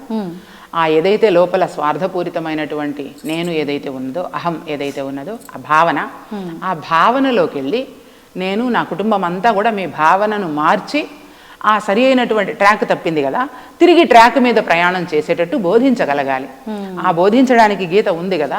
ఖచ్చితంగా దీంట్లో మనుష్యాణం సహస్రేషు, కోటికొకరు ఖచ్చితంగా ఉంటారు, అయితే అరుదుగా ఉంటారు. ఇప్పుడు ఉదాహరణకు నా ఉదాహరణ, నాకు చిన్ననాటి నుంచి, నాకు ఊహ తెలిసినప్పటి నుంచి కూడా నాకు తెలిసిన వారికి, బంధువులు కావచ్చు, స్నేహితులు కావచ్చు, నాతోటి చదువుకున్న వాళ్ళు కావచ్చు, ఎవరైనా సరే ఇటువంటి విషయాల మీద ఆసక్తి లేదా తెలుసుకోవాలి అని ఉండే వాళ్లకు నిరంతరం నేను ఈ ధర్మాన్ని స్థాపన చేస్తూ ఉంటాను. ధర్మం అంటే దైవం కదా, దైవం అంటే దైవ లక్షణాలు, దైవ శక్తి కదా. ఎక్కడ స్థాపన చేస్తాను? మనకేమైనా కనిపిస్తుందా? అది కనిపించదు. మీ యొక్క లోపల జ్ఞానంలో, జ్ఞాతలో, దానిని జ్ఞాత అంటారు. గ్రహించేవాడిని మన లోపల ఉంటాడు డ్రైవర్ అని చెప్పాను కదా, జ్ఞాత అంటారనమాట. అది దానికి మనం విలువలను, ఆ ధర్మాన్ని, ఆ దైవాన్ని దాని లోపల స్థాపింపజేయడం. ఎట్లా స్థాపింపజేయడం మీకు ఉదాహరణ చెప్తాను. ఇప్పుడు మనకి పరమానంద శిష్యుల కథ అందరికీ తెలిసింది, సులభంగా అర్థమవుతుంది. 10 మంది నది దాటడానికి వెళ్ళారు, తెలుసు కదా. నది దాటిన తర్వాత ఎంచుకుంటారు వాళ్ళు, 9 మందే ఉన్నారు అని ఏడుస్తూ ఉంటారు. నదిలో ఒకడు మునిగిపోయాడు, మరి ఇంకొకడు వస్తాడు, వాడు మళ్ళీ 9 మందిని ఎంచుతాడు. ఆ కథే అన్నమాట. అప్పుడేమవుతుందంటే దారిలో పోయేవాళ్ళు, ఏం నాన్న ఏం జరిగింది, ఎందుకు ఇట్లా ఏడుస్తూ ఉన్నారంటే, మేము ఇట్లాగా ఒకళ్ళు మిస్ అయిపోయాము అంటే, ఉండు నేను ఎంచి చూస్తాను అని చెప్తే 10 మంది. అది ఎట్లాగా 10 మంది ఉన్నారు? ఆ అబ్బాయి మీద ఒక ముటిక్క వేసి, నిన్ను లెక్కేసుకోలేదంటే, ఓ అవును కదా, నేను కదా అని గ్రహిస్తాడు. అలాగా గ్రహించేటట్లు, ఓహో చీమ గ్రహించింది కదా, ఓహో నేను శరీరం కాదు కదా, నేను ఇక్కడే ఉండను, నేను ఉన్నది ఇక్కడ ఎందుకు? ధర్మ సంస్థాపనకు, విలువలతో కూడుకున్న జీవన విధానాన్ని నేను జీవించడానికి కదా నేనున్నది అనే గ్రహణ నిరంతరం నీలో ఉన్నప్పుడు, నువ్వు ఒక వ్యక్తి మరొక వ్యక్తిని ఏ పదవి కోసమో, ఏ ధనము కోసమో ఇబ్బంది పెట్టడం కానీ, ఏదో రకంగా చేయడం కానీ జరుగుతుందంటారా? జరగదు. రమణ మహర్షి ఏ రోజైనా ఎవరినైనా ఇబ్బంది పెట్టాడా? రామకృష్ణ పరమహంస ఇబ్బంది పెట్టాడా? సీతమ్మ ఇబ్బంది పెట్టిందా? లేదు. మరి రావణాసురుడు, హిరణ్యకశిపుడు, ప్రహ్లాదుడు ఉన్నాడు. ప్రహ్లాదుడి జ్ఞానం చూసారా? ఎంత చక్కగా చెప్తాడు. నువ్వు అసలు ఎవరిని చూసుకొని విర్రవీగుతూ ఉన్నావు అంటే, ఏముంది, అంతటా వ్యాప్తమై ఉన్నటువంటి ఆ భగవంతుడే నాకు దిక్కు అని సులభంగా చెప్తాడా లేదా? మరి ఆ భావన ప్రతి మనిషిలో ఉన్నది అనుకోండి, ధర్మ యుగం అయిపోదు, దైవ యుగం అయిపోదు, ఈ భూమండలం అంతా దివ్య మండలంగా మారిపోదు. ఇప్పుడు కోర్టులు ఎందుకు, ప్రభుత్వం ఎందుకు, చట్టాలు ఎందుకు, పోలీసులు ఎందుకు, ఇన్నెందుకు? ఏ మనిషికి ఆ మనిషి ధర్మ మార్గంలో ఉంటే అలా మంచి జరుగుతుంది, ధర్మంగా ఉంటుంది. కానీ మా ఉన్న 4 యుగాల్లో ఒక్కొక్క యుగానికి ఒక్కొక్క పేరు, ఆ పేరుకు తగ్గట్టుగా ఆ యుగంలో ధర్మం ఎన్ని పాదాల పైన నడుస్తుంది, ఆ యుగంలో ఎందుకు ఇలా ఉంటారు అనేది ఆల్రెడీ నిర్ణయించబడింది అని చెప్పి అంటూ ఉంటారు. ఇప్పుడు ఆఖరికి వచ్చేసరికి ఈ 4వ యుగం కలియుగము. ఈ కలియుగంలో కలి ప్రభావం వల్ల ఖచ్చితంగా పాపాలే పెరిగిపోతాయి, అధర్మమే నడుస్తూ ఉంటుంది అని చెప్పి అది నిర్ణయించబడినప్పుడు కొత్తగా మనం ధర్మస్థాపన చెయ్యాలి, మనం ఇలా ఉండాలి, మనం స్వార్థంగా ఉండకూడదు అని అంటే ఇదంతా సాధ్యపడేదంటారా? ఖచ్చితంగా సాధ్యమే. ఇప్పుడు మీరు చెప్పిన అంశాన్ని మీరు అర్థం చేసుకున్న కోణం వేరు. సరైన కోణంలో మీరు అర్థం చేసుకుంటే ఇప్పుడు మీరే చెప్తారు. సుఖభోగి అని మనం అనుకున్నామే, అతనే కలి, అతను వేరు కాదు, ఎక్కడో లేడు, మనలోనే ఉన్నాడు, అతనే కలి. స్వార్థమే కదా. ఇప్పుడు మీకు యుగాల గురించి ఒక్క నిమిషంలో చెప్తాను. కృతయుగంలో ధర్మము 4 పాదాల మీద నడిచింది అని చెప్పారు. అవును. అంటే అర్థం ఏమనుకుంటున్నారు? 4 కాళ్ళు వచ్చినాయా నడవటానికి, ధర్మానికి? అలా కాదు. ఆ రోజుల్లో 100కు 100 మంది విలువలతోనే కూడుకొని జీవించేవాళ్ళు. 100 మంది ఉన్నారు అంటే 4 పాదాలు అంటే ఉన్నటువంటి అందరూ అని. 100 మందో 1,00,00,000 మందో ఎంతమంది ఉన్నారో ఆ ఉన్నంత మంది కూడా ఎలా వాళ్ళు ఉండేవాళ్ళు అంటే ప్రతి ఒక్కరూ విలువలతో కూడుకున్నటువంటి విద్యను, అంటే స్కూల్కి వెళ్ళి నేర్చుకునేదే కాదు విద్య, స్వయంగా గురువుల దగ్గర స్వయంగా పరిశీలన చేసి ఈ ప్రపంచాన్ని గమనించి నా దేహాన్ని నేను గమనించి చేసేటటువంటిది విద్య. అట్లాగా అందరూ కూడా 4 పాదాలు అంటే 4 భాగాలు. దేవతలేనా, మనుషులు కూడా ఉన్నారా ఎక్కడ? కృతయుగంలో అందరూ. మనం ఇప్పుడు అందరం దైవంగా, ఇప్పుడు మనము ఇప్పుడు నేను చెప్పిన దైవ లక్షణాలను మనం అందరం పుణికి పుచ్చుకొని అలాగా మనం నడుచుకున్నాం అనుకో, మనం అందరం కూడా దేవతలమే కదా. లక్షణాలే కదా తేడా. క్యారెక్టర్. దేవతలు మీన్స్ భగవంతుడు. కరెక్ట్. శాశ్వతం అన్నారు, అనిత్యం అన్నారు. కానీ మనం శాశ్వతం కాదే, మనం కూడా భగవంతుడమే అనుకుంటాం కదా. అంటే మీరు మనము అంటే శరీరం అని అనుకుంటున్నారా? ఆ లోపల ఉన్నటువంటి సుఖభోగి అని అనుకుంటున్నారా? ఇవి 2 మీరు కాదు కదా. ఈ ధర్మం ఈ 4 యుగాల గురించి చెప్పాక మళ్ళీ అది నేను చెబుతాను, అది మిస్ అయ్యింది కదా. ఇప్పుడు అందరూ కూడా విలువలతో కూడుకున్న జీవన విధానం గడిపారు అని చెప్పాను. అయితే అది కొంచెం ఏమైందంటే ఆ 4 పాదాల నుంచి కృతయుగం తర్వాత త్రేతాయుగం. త్రేతాయుగంలోకి వచ్చేటప్పటికి 100కు 25% మంది నెమ్మదిగా బాహ్య ప్రపంచానికి తాదాత్మ్యము చెంది 25% మంది ఏమైపోయారు అంటే దారి తప్పిపోయారు. ఇప్పుడు ధర్మం ఎంత ఉంది అక్కడ? 3 భాగాలు మాత్రమే. పాదము అంటే భాగము, నడక. 3 పాలు మాత్రమే త్రేతాయుగం అయిపోయిందా. ద్వాపర యుగంలో ఈ 25 మంది ఊరుకోరు కదా. నువ్వు సినిమా చూడని పోయావనుకో, అమ్మ సినిమా చూడని పోయింది, నేను పోవాలి కదా. మీరు బాగా తాజ్ హోటల్ లాగా పెద్ద బిల్డింగ్ కట్టుకున్నారు, మీలాగా నేను కూడా కట్టుకోవాలి. పోల్చుకొని 25 మంది కాస్త ఇప్పుడు ఏమైపోయారు? ద్వాపర యుగానికి వచ్చేటప్పటికి 50 మంది అయ్యారు. ఇప్పుడు ఇదేంటిది? కలియుగం. ఇప్పుడు ఏమైపోయారు? 1 పాదమే. అంటే 75% పాపం పెరిగిపోయింది. 75% వాళ్ళలో స్వార్థము, పాపం అనేది ఎక్కడుంది? వేరుగా ఉంది. ఎడన్నా పాపాన్ని ఎత్తి చూపిద్దామా? చేతిలో చూపించగలమా ఇది పాపమని? చేస్తున్న పనుల్లోనే అది భావంలోనే ఉంది. వైరస్ పట్టుంది కదా నీలో ఉన్న నీ నేనుకి, సాఫ్ట్ కాపీకి వైరస్ పట్టి ఉంది.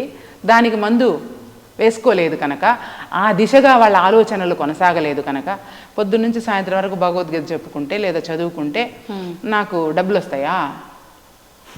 కరెక్టే, రావు కదా. అదే ఆలోచనలో ఉన్నారు అని ఆలోచనల్లో ఉంటారు. అయినా అది ఎందుకు? ఇప్పుడు నా కొడుకుని కలెక్టర్ని చేయాలి, నా కూతుర్ని ఐఐటిలో సీటు తెప్పించి చేయాలి అంటే, నా కూతుర్ని నా కొడుకుని జ్ఞానులుగా తయారు చేయాలి అని అనుకుంటూ ఉండేవాళ్ళు ఎంతమంది. కాపీలు కొట్టించైనా లేకుంటే డబ్బులు లంచం ఇచ్చైనా కూడా నా కొడుకు నా కూతురు పెద్దగా అయిపోవాలి కదా. సో అందువల్ల ఇప్పుడు కలియుగంలో ఆ సుఖభోగి అనేవాడు అందరిలోకి అంటువ్యాధిలాగా వ్యాపించిపోయినాడు. వైరస్ కదా అది. ఆ వైరస్ వ్యాపించిపోయింది. వ్యాపించిపోవడం వల్ల ఇప్పుడు కలియుగంలో 25% 1 భాగం అని మీరు అంటున్నా, కలియుగం ఆరంభంలో అది ఉండేదేమో 25%. ఇప్పుడు అంత శాతం ఉందా? కలియుగం ఆరంభమై 5160 సంవత్సరాలు అయింది ఈ రోజుకి. ఓహో, ఈ సంవత్సరానికి 2025 ఈ నెల వరకు, ఈ సంవత్సరానికి 5000. ఓకే. మరి ఇప్పుడు ఆ పర్సెంట్ కూడా తగ్గిపోయింది. మీరు ఒక పాదం అని కూడా ఇప్పుడు చెప్పలేరు. ఒక పాదంలో కూడా మళ్ళీ కొంత తగ్గిపోయింది. ఎందుకంటే ఇప్పుడు 75 మంది వైపు తిరుగుతారా మనుషులు? నేను ఒక్కదాన్ని ఉంటే నా వైపుకి వస్తారా? ఎక్కువ మెజారిటీ ఎటుంటే. ఎందుకంటే వరలక్ష్మి ఊహ తెలిసినప్పటి నుంచి కనిపించిన వాళ్ళకంతా ధ్యానం చెప్తుంది. ఎన్ని ప్లాట్లు కొనింది, ఎన్ని బిల్డింగులు కట్టింది, ఏం చేసింది, నా దగ్గరికి ఎందుకు వస్తారు మనుషులు కదా? అట్లాగా మనము ధర్మం అంటే దైవం, ఈ విధంగా పాదాలను మనం అర్థం చేసుకుంటే కృతయుగం, త్రేతాయుగం, ద్వాపరయుగం, కలియుగంకి వచ్చేటప్పటికి ఇప్పుడు అరుదైపోయారు. ఇప్పుడు ఒక చిన్న సందేహం అమ్మా, అంటే ఇప్పుడు ఈ కలియుగంలో 75% మంది ఆలోచన విధానం కొంచెం వేరే రకంగా ఉంది కాబట్టి ఎక్కువగా వీళ్ళ సైడే మొగ్గు చూపి ఉన్న 25లో కూడా వీళ్ళ సైడ్కి రావడం జరిగింది. మరి ఇప్పుడు ముందు వాటి గురించి తీసుకుంటే కూడా యుగాల గురించి ఇదే గనక మనం ఫాలో అయ్యి ఉంటే ఫస్ట్ కృతయుగంలో 100కి 100% మంచి వాళ్ళు అయినప్పుడు అసలు పాపం చేసే వాళ్ళలాగా భావన రావటానికి కానీ ఆ రెండో యుగంలో వచ్చేసరికి కొంత పర్సెంట్ తగ్గడానికి అసలు ఆస్కారం ఎక్కడుందని తగ్గిపోయింది? ఎట్లా ఉందంటే ఒకప్పుడు గురుకుల పాఠశాలలు ఉన్నాయి, మీకు తెలుసు కదా. ఆశ్రమాలు, గురుకుల పాఠశాలలు ఉండి పిల్లలందరూ కూడా 16, 17 ఏళ్ళు, 18 ఏళ్ల వరకు ఎక్కడ చదువుకునేవారు? ఇప్పుడు కాన్వెంట్లు ఎన్ని వచ్చాయి? ఇవన్నీ ఎప్పుడు మార్పు చెందింది? అలాగా ఒక మనిషిలో కలిగినటువంటి ఒక కలి భావన, స్వార్థ భావన ఒక మనిషి నుంచి మరొక మనిషికి ఎప్పుడు పాకింది అనే విషయం కూడా చాలా స్పష్టంగా భగవద్గీతలో 4వ అధ్యాయంలో ఉంది. క్రమ పద్ధతిలో చెప్పారు ఏ విధంగా అంతరించిపోయింది విద్య నెమ్మదిగా. ఇప్పుడు ప్రభుత్వ పాఠశాలలు కూడా వెళ్ళిపోయాయి కదా, ఇప్పుడు ప్రైవేటు పాఠశాలలు వచ్చాయి. మరి ఇంక కొన్ని రోజులకి ప్రభుత్వ పాఠశాలలు ఉంటాయా లేదా అన్న కూడా సందేహం ఉంది ఇప్పుడు, అవునా కాదా? ఇంకా కొన్ని రోజులకి ఈ మాత్రం విలువలైనా ఉంటాయా లేదా అని కూడా సందేహమే మనకి. ఆ విధమైనటువంటి మార్పు, ఆ స్వార్థము ఏ ఒక్కరిలోనో కలగడం వల్ల అలాగా అందరికీ అది వ్యాపించింది. ఓకే ఓకే, అంటే అది ఎలా మార్పు మొదలైందో కూడా తెలియని విధంగా ఒక రకంగా మార్పు మొదలైంది మనకు తెలుస్తూ ఉంది కదా. ఒకప్పుడు ఉన్నటువంటి విధానం ఇప్పుడు ఉందా? జీవన విధానం లేదు లేదు, మారింది, మారిపోతుంది. అలాగా మారుతున్న సమాజంలో మనము ఎదగడానికి, మనము మారుతున్న సమాజంలో ఎదిగే దిశగా మనం ఏదైనా మిషనరీస్ కనిపెట్టడం కానీ, విద్యలో చేయవలసినటువంటి మార్పులు కానీ చేయాలి కానీ, అది ఎదుగుదల పేరుతో అధఃపాతాళానికి వెళ్ళిపోయేటట్లుగా ఆ మార్పుకి సంబంధించినటువంటి భావనలు కలగడం వల్ల ఈ విధంగా, అంటే కాలక్రమేణా మార్పు రావటం సహజము, ఆ మార్పుకు తగ్గట్టుగా మనిషి మారటం కూడా ముఖ్యము, కానీ ఎలా మారుతున్నాము అనేది మాత్రం ఖచ్చితంగా చూసుకోవాలి. అది చూసుకోవాలి. ఓకే, అది మనకు క్రమ పద్ధతిలో ఇది నేర్పిస్తుంది అన్నమాట. 1వ అధ్యాయంలో ఇది మనకు తెలిసేది, నిత్యమేది అనిత్యమేది. అట్లాగే 2వ అధ్యాయంలో సాంఖ్యయోగం. సాంఖ్యము అంటే జ్ఞానం అన్నమాట. అంటే సాంఖ్యయోగంలో ఒక మనిషి ఇప్పుడు దారి తప్పిపోయాడు, ట్రాక్ తప్పిపోయాడు. ఎలా ఆలోచన చేసి ఏ విధంగా మనల్ని స్వీయ అధ్యయనం చేస్తే మనము మంచిగా మారతాము అనేటటువంటి క్రమ పద్ధతి 72 శ్లోకాల్లో క్రమంగా చెప్పాడు. అంటే నీ యొక్క ఇంద్రియాలను నువ్వు నీ లోపల ఉంచుకోవాలి. అంటే కంట్రోల్ అంటారు, అది కంట్రోల్ కాదు. నీ యొక్క ఇంద్రియాలను అవి ఎలా ప్రవర్తిల్లుతున్నాయో నువ్వు గమనించాలి. ఎవరు గమనించాలి? ఇప్పుడు మళ్ళీ వాడే కదా, సుఖభోగి గమనించాలా, కలి గమనించాలా. ఆడు గమనించి గమనించి గమనించి ఇటువంటి భగవద్గీత, రమణ మహర్షి ఇటువంటి వాళ్ళను చూసి నేను ఇప్పుడు ఎక్కడున్నానబ్బా, అవును కదా నేను దారి తప్పిపోయి ఉన్నాను, ఇప్పుడు నేను దారిలోకి రావాలంటే ఓకే ఈ క్రమ పద్ధతిని నేను అనుసరిస్తే నేను దారిలోకి వచ్చేస్తాను కదా అనే భావన. అంటే ఇప్పుడు ఏమైంది, దానికి మందు పడింది వైరస్కి. ఆ వైరస్ నెమ్మదిగా 18వ అధ్యాయం వచ్చేటప్పటికి ఆనందంగా తొలగిపోతుంది అన్నమాట. తొలగిపోయిన తర్వాత తన స్వస్వరూపం తనకు తెలుస్తుంది. దశమ శిష్యుడు, ఆ 10 మందిలో ఒకడు, ఆ బాటసారి వచ్చి మొటిక్కాయ వేసి అవునా మేము 10 మంది ఉన్నామా అని గ్రహించినట్లుగా ఈ 18 అధ్యాయాలు క్రమ పద్ధతిలో చదువుకుంటూ వెళ్ళినప్పుడు చాలా స్పష్టంగా చాలా సులభంగా తనకు స్వస్వరూపం దర్శనమవుతుంది, భగవంతుని తత్వం అర్థమవుతుంది. దేహం అంటే ఏమి, దేహి లక్షణాలు ఏమి మనకు భగవద్గీత క్రమ పద్ధతిలో బోధించింది. అట్లాగే నీ లోపల ఉన్నటువంటి దేహి, అదే కలి, దేహి లక్షణాలు ఏమి, అది విధి విధానాలేమి, అది ఎలా ఉండాలి, ఇప్పుడు ఎలా ఉంది, అది క్రమ పద్ధతిలో ఇది బోధిస్తుంది. అట్లాగే దైవం అంటే ఏమి, దైవం లక్షణాలు ఏమి, దైవం ఎలా మనం దైవాన్ని అర్థం చేసుకోవాలి అనేటివన్నీ కూడా భగవద్గీత క్రమ పద్ధతిలో బోధిస్తుంది. కర్మ అంటే ఏమి, పని, కర్మ అంటే పని. కర్మ అనేది అసలు చాలా వరకు రమణ మహర్షి చెప్పినారు, చాలా వరకు అందరూ ఏమనుకుంటున్నారు, ఇది నా కర్మ, ఇది నా విధి వశాన ఇలాగా నాకు అయ్యింది అని అంటారు కదా. ఇప్పుడు విధి అంటే ఏంటిది, నీ పూర్వజన్మ సుకృతం. మరి పూర్వజన్మలో కూడా నువ్వే కదా, అక్కడ రాసుకున్న విధి కూడా నీదే కదా కదా. కాబట్టి ఆ కర్మతత్వాన్ని మనం ఎలా అర్థం చేసుకోవాలి అనేది 2వ అధ్యాయానికి కపిల మహర్షి చెప్పినటువంటి సాంఖ్యయోగం ఆధారంగా అన్వయించి భగవద్గీతలో మనం నేర్చుకోవచ్చు. 3వది కర్మయోగంలో రమణ మహర్షి చెప్పినటువంటి ఉపదేశ సారంలో పూర్తిగా కర్మతత్వం గురించి ఉందన్నమాట. అంటే దేనికైనా మనకు దాని తత్వం తెలియాలి. దాని తత్వం తెలిసినప్పుడు దాన్ని ఈజీగా మనము తీసుకోగలుగుతాము సారాంశాన్ని. ఇప్పుడు ఒక మెకానిక్కి ఆ వస్తువు పట్ల, కారో బైకో అనుకుంటే ఆ బైక్లో ఏమేమి ఉంటాయి, ఎన్నెన్ని పార్ట్స్ ఉంటాయి, ఇది ఎక్కడ ఏమి పొరపాటు జరిగింది అని కారు మెకానిక్ కారును గమనించగలుగుతాడు, కంప్యూటర్ మెకానిక్ కంప్యూటర్ను గమనించగలుగుతాడు, బైక్ మెకానిక్ బైక్ను గమనించగలుగుతాడు. అలాగా ఎన్ని విషయాలు తెలిసినా మరి నేనెవరు అనే విషయం ప్రతి మనిషికి తెలుస్తా ఉందా? అసలు మనిషి అంటే ఏమిటి, మనిషి పుట్టుకకు కారణం ఏమిటి, భగవంతుడంటే ఎవరు, ఈ సమసమాజంలో ఆకలి దప్పులు, ఎండ వాన ఇవన్నీ కూడా అందరికీ సమానంగానే ప్రకృతి ఇచ్చింది. మరి అయితే ఈ తేడాలు ఎందుకు కదా? మనం పెంచుకునేది ఆధ్యాత్మికతకున్న అర్థమే తెలియక అంధుడైపోతున్నడమ్మా మనిషన్నవాడు. మతము లోకహితము అన్నమాట మరచి మత ఘర్షణల మధ్య మనిషి కనుమరుగవుతూ కదా. అంటే ఈ ఘర్షణలు ఇవే సరిపోతుంది. అసలు మతం అంటే అభిప్రాయం. మీ మతం ఏంటి, మీ అభిప్రాయం ఏంటి అని అర్థం.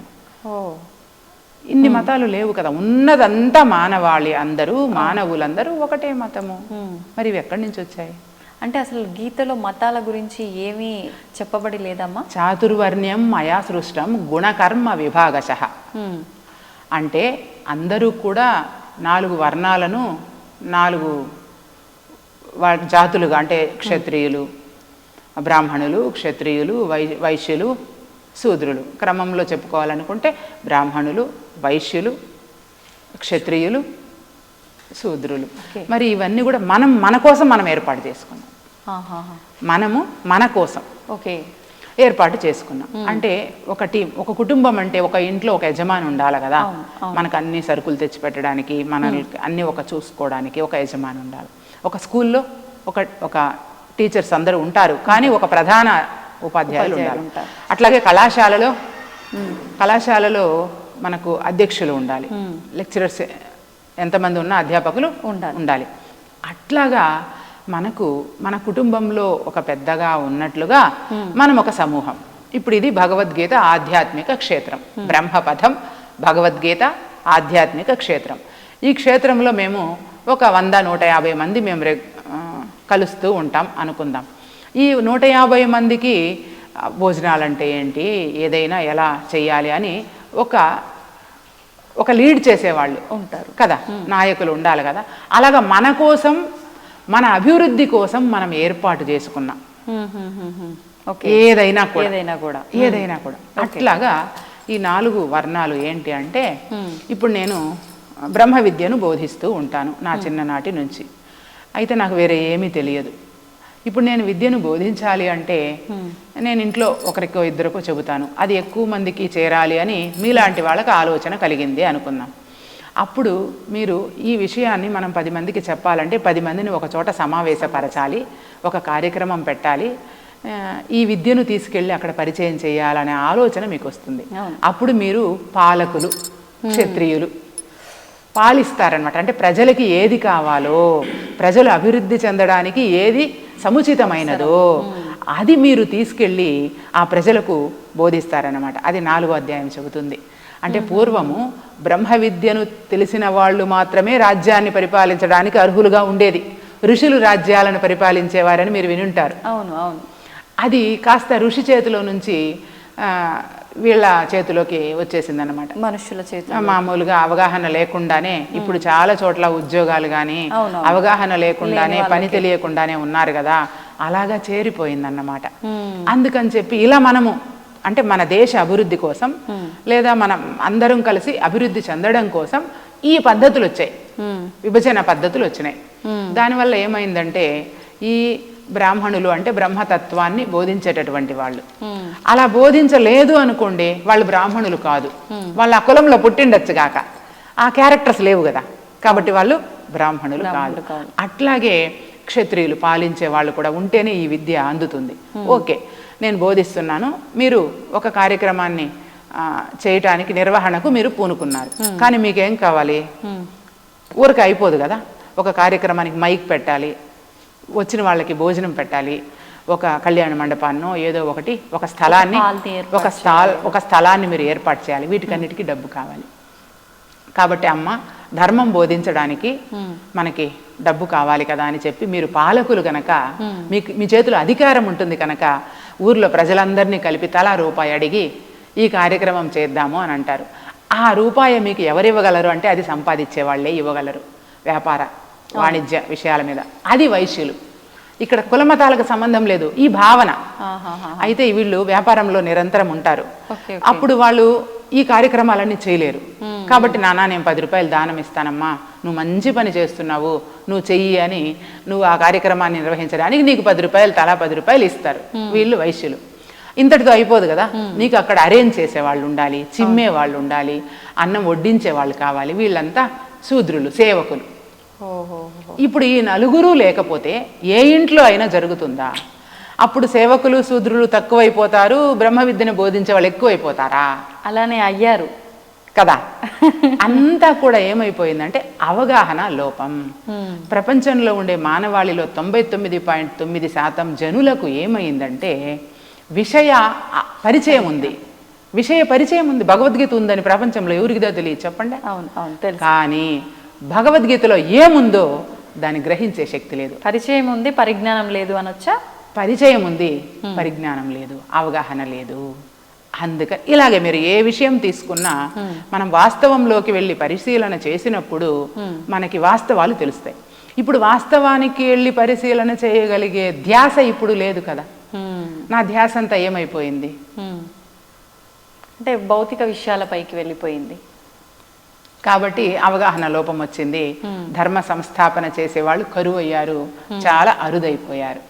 ఓకే మీరు చెప్పినంత విన్న తర్వాత అనిపించింది అంటే మతాలు, ఈ కులాలు అనేది అసలు లేనే లేవు, మనకి మనం సృష్టించుకున్నవి మాత్రమే. ఇది అంటే ఈ వ్యవహారం చేసిన వాళ్ళని ఈ రకంగా అని ఎవరికి వాళ్ళు డిసైడ్ చేసింది, అంతవరకు బాగానే ఉంది.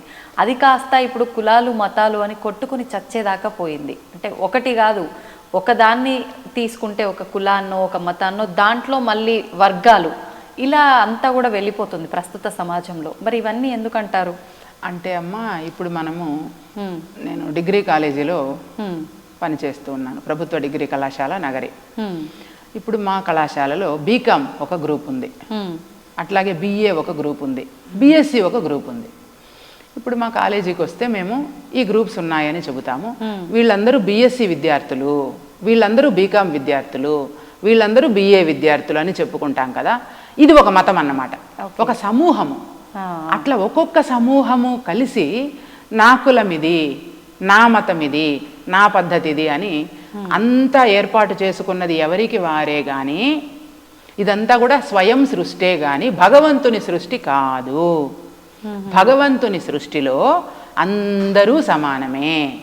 భగవంతుని సృష్టే కాదు, ఎవరికి వారు సృష్టించుకున్నది అని మీరు అన్నారు. అంటే భగవంతుడి ఆజ్ఞ లేనిదే, ఇప్పుడు అంటూ ఉంటారు శివుడాజ్ఞ లేనిదే చీమైనా కుట్టదు అని. అంటే ఆయన ఆజ్ఞ లేనిదే, ఆయన కన్నుసన్నల్లో జరగనిదే ఇదంతా మనకు మనం ఆడించుకునే ఆట ఎలా అవుతుందంటారమ్మా? ఖచ్చితంగా ఇది మనకు ఆడించుకునే ఆటే. నకర్తృత్వం నకర్మాణి లోకస్య సృజతి ప్రభు నకర్మఫల సంయోగం స్వభావస్తు ప్రవర్తతే. అంటే మానవుల యొక్క పుణ్య పాపాలకు కానీ, వాళ్ళ యొక్క చేష్టలకు కానీ, వాళ్ళు చేస్తున్న ఏ పనికి కానీ నాకు సంబంధం లేదు. అజ్ఞానపు మనుషులు మోహవశం వల్ల నేను చేస్తున్నానని వాళ్ళు భ్రమ చెందుతున్నారు అని భగవద్గీతలోనే ఉంది. మీరు ఏ ప్రశ్న వేసినా ప్రతి ప్రశ్నకు సమాధానం భగవద్గీత, ప్రతి సమస్యకు పరిష్కారం భగవద్గీత. కాబట్టి ఇవంతా కూడా కల్పన. అసలు ఈ సృష్టి ఒక కల్పం కదమ్మా, కల్పితం కదా. మనము సిమెంటు, ఇసుక, గులక కలిపి ఒక కాంక్రీట్ని తయారు చేసి నీకు కావలసిన షేపులో నువ్వు గోడ కట్టుకుంటూ ఉన్నట్లుగా నీకు అనిపించినటువంటి భావనతో నువ్వు కల్పన చేసుకుంటూ ఉన్నావు. అయితే అదే నువ్వు సద్గురు మార్గంలో, ధర్మ మార్గంలో ఉన్నావనుకో, నీకు అటువంటి కల్పనలు రావు. ఎట్లా అంటే ఇప్పుడు నువ్వు ఇక్కడ ఇది మాట్లాడుతూ ఉన్నారు, ఇప్పుడు మీరు నిద్రపోయి కలగంటూ ఉన్నటువంటి సందర్భాన్ని ఊహించుకోండి. కలలోని మిమ్మల్ని సింహం తరుముకుంటూ వచ్చింది, పులి తరుముకుంటూ వచ్చింది, అలా ఎన్నో అనుభవాలు కలిగినాయి. కళ్ళు తెరిచాక ఏమనిపించింది? కలే కదా, ఇదంతా నిజం కాదు కదా. అట్లాగే ఇక్కడ నుంచి కూడా ఈ బాహ్య చూపు, బాహ్య ప్రపంచాన్ని చూసే శక్తిని కోల్పోయిన తర్వాత ఆ సినిమా స్టార్ట్ అవుతుంది. అక్కడ స్టార్ట్ అవుతుంది. అప్పుడు నీకు అనిపిస్తుంది ఏంటిదబ్బా ఇది అనేటటువంటి భావన అనిపిస్తుంది. అంటే అప్పుడు మళ్ళా నువ్వు మేల్కుంటావు అనమాట. ఇది జస్ట్ ఉదాహరణకి. ఇప్పుడు మీరు ఎలా గ్రహించారు? భగవంతుని తత్వం ఇది అని నువ్వు గ్రహిస్తే అప్పుడు నువ్వు మేల్కుంటావు. మరి నువ్వు మేలుకున్నప్పుడు అప్పుడు నీకు విషయము వాస్తవం ఏదో తెలుస్తుంది. ఓకే, ఇది అబద్ధము, ఇది మనము భ్రమ చెందాము. ఎట్లాగా అంటే ఇక్కడేదో తాడు కనిపించింది, పెద్దలందరూ చెప్తూ ఉంటారు ఈ ఉదాహరణ. తాడు ఉంది అక్కడ, కానీ దాని తాడుగా నువ్వు చూడలా, అమ్మో పాము అనుకుంటావు. కానీ ఎవరో వచ్చి నీకు ఇది తాడు కాదు, ఇది పాము కాదు నాన్న, తాడేను, అరే అవునా అని గ్రహించడం. అట్లాగా ఒక గురువు, గురువు అంటే రూపం కాదు, మరి జ్ఞానము, జ్ఞానము ఉన్నటువంటి జ్ఞాని. కానీ అంటే ఎలా ఎంచుకోవచ్చు అంటారు? అతనికి మనకే జ్ఞానం లేనప్పుడు ఒక జ్ఞానం ఉన్న వ్యక్తిని మనం ఎలా తీసుకోగలుగుతాం? ఎలా గ్రహించగలుగుతాము పలానా గురువు అంటే? మనకు స్కాంద పురాణం ఒకటి ఉంది. దాంట్లో అష్టాదశ పురాణాలలో స్కాంద పురాణం ఒకటి. అందులో ఉమామహేశ్వర సంవాదం అని ఒక ఘట్టం ఉంది. ఆ ఉమామహేశ్వర సంవాదంలో 351 శ్లోకాలు ఉన్నాయి. ఆ 351 శ్లోకాలు ఏమి చెప్తాయి అంటే, అసలు గురువు పార్వతీదేవి అడుగుతుంది, జనులందరూ కూడా ఇచ్ఛాద్వేష సముత్థేన ద్వంద్వమోహేన భారత సర్వభూతాని సమ్మోహం సర్గేయాంతి పరంతప. ఇది భగవద్గీతలో ఉన్న శ్లోకం. మీరు ఇంకొక విషయం ఏంటంటే, ఏ గ్రంథమన్నా తీసుకోండి, పదాలు వేరుగా ఉంటాయి, శ్లోకాలు వేరే తీరులో ఉన్నట్టు ఉంటాయి, కానీ ఆంతర్యంగా నిగూఢంగా దాగి ఉన్నటువంటి సత్యం ఒకటే, సారం ఒకటే. అది మీకు ఇప్పుడే నేను ప్రూవ్ చేస్తాను. అయితే ఆ గురుగీతలో చెప్పు ఉన్న విషయం ఏంటంటే, పార్వతీదేవి అడిగిన సందర్భంలో జనాలు, మనుషులందరూ కూడా ఎందుకు ఇలా భ్రాంతితో ఉన్నారు కదా, వాళ్ళ వాస్తవాన్ని వాళ్ళు గ్రహించలేకపోతున్నారే, ఈగ ఇల్లలుక్కుంటూ తన పేరు మర్చిపోయినట్లుగా తెలుసుకోలేకుండా ఉన్నారు కదా, ఏం చేయాలంటే వాళ్ళు పరమ గురువుని పట్టుకోవాలి, పరమగురు మార్గంలో నడవాలి అని చెప్తారు. మరి మానవులకు తెలియదు కదా, కనిపించిన ప్రతి ఒక్కరిని గురువుగా అని అనుకుంటారు కదా. గురువు అంటే జ్ఞానము. ఎట్లా మీకు ఇది మీరు ప్రూవ్ చేసుకోవాలి అంటే, మీకు ఎట్లా రూఢి అవుతుంది అంటే, అజ్ఞాన తిమిరాంధస్య, మీకు అందరికీ తెలిసిన శ్లోకం, జ్ఞానాంజన శలాకయ కదా. అజ్ఞానము అనేటటువంటి చీకటి ఎవరి చేత పోతుంది? జ్ఞానాంజన శలాకయ, జ్ఞానము వల్ల పోతుంది. కాబట్టి అటువంటి జ్ఞానాన్ని అందించగలిగిన వాళ్ళు. నువ్వు ఇప్పుడు ఎలిమెంటరీ విద్యలో విద్య నేర్పిస్తారు, వాళ్ళని సూచక గురువు అని అంటారు. అట్లాగా ఇది మీకు తెలిసే ఉండవచ్చు. మరి సూచక గురువు దగ్గర ఏమి నేర్చుకున్నాము? ఎలిమెంటరీ విద్య నేర్చుకున్నాం. వాచక గురువు టెక్స్టును చదివి కథలు, పురాణాలు, కథలన్నీ చదివి చెబుతారు, వాళ్ళు వాచక గురువులు. సోహమని, ఏకాక్షరి, ఓం అనే ఏకాక్షరము, సోహం అనే ద్విత్వాక్షరము, పంచాక్షరము, ద్వాదశాక్షరి, ఈ విధంగా మంత్రాలు ఇస్తూ ఉంటారు. వాళ్ళను బోధక గురువు అంటారు. మరి ఆ తర్వాత నిషిద్ధ గురువు. ఎవరిని నిషిద్ధ గురువుగా చెప్పచ్చు? మంత్రాలు, యంత్రాలు, తంత్రాలు ఏవో చేస్తూ ఉంటారు. వీళ్ళందరినీ నిషిద్ధ గురువుగా చెప్పచ్చు. ఈ విభజన మీకు తెలిసిపోయింది అనుకోండి. తర్వాత 5వది విహిత గురువు. విహిత గురువు అంటే భగవద్గీత చదువుకుంటే మంచిది, బ్రహ్మపదం భగవద్గీత ఆధ్యాత్మిక క్షేత్రంలో భగవద్గీత నేర్పిస్తూ ఉన్నారంట, అందులోని మూలాల్లోకి వెళ్ళి అని ఎవరైనా చెప్తారు. అలా చెప్పి దారి చూపించే వాళ్ళు విహిత గురువులు అన్నమాట. విహిత గురువు. ఆ తర్వాత బ్రహ్మజ్ఞాన గురువు. అంతా ఒకటే అంతా అని చెప్తారు బ్రహ్మజ్ఞాన గురువులు. ఎట్లాగా ఒకటే అంతా అంటే చతుర్వేద గురువు గారు చెప్పారు చూడండి, చీమకు అంతా ఒకటే అంతా వేదాల సారం ఇదే అని చెప్పి పంపించేశారు కదా అని చెబుతారు. కానీ పరమ గురువు ఏమి చేస్తారు అంటే, ఇప్పటి వరకు మనం చర్చించాం కదా, అమ్మా నువ్వు భౌతిక దేహం అంటే ఈ దేహము ఈ విధమైనటువంటి లక్షణాలను కలిగి ఉంటుంది, దానికి ఇదమిద్దం అనేటటువంటి శాశ్వతత్వం లేదు. పోనీ ఒక క్షణానికైనా నువ్వు గ్యారెంటీ ఇస్తావా అంటే, నువ్వు ఫ్రిడ్జ్ కొన్నామనుకో, వాషింగ్ మిషన్ కొన్నామనుకోండి, ఒక వారంటీ కార్డు ఇస్తారు. ఇప్పుడు మన దేహానికి వారంటీ కార్డు ఇవ్వగలమా?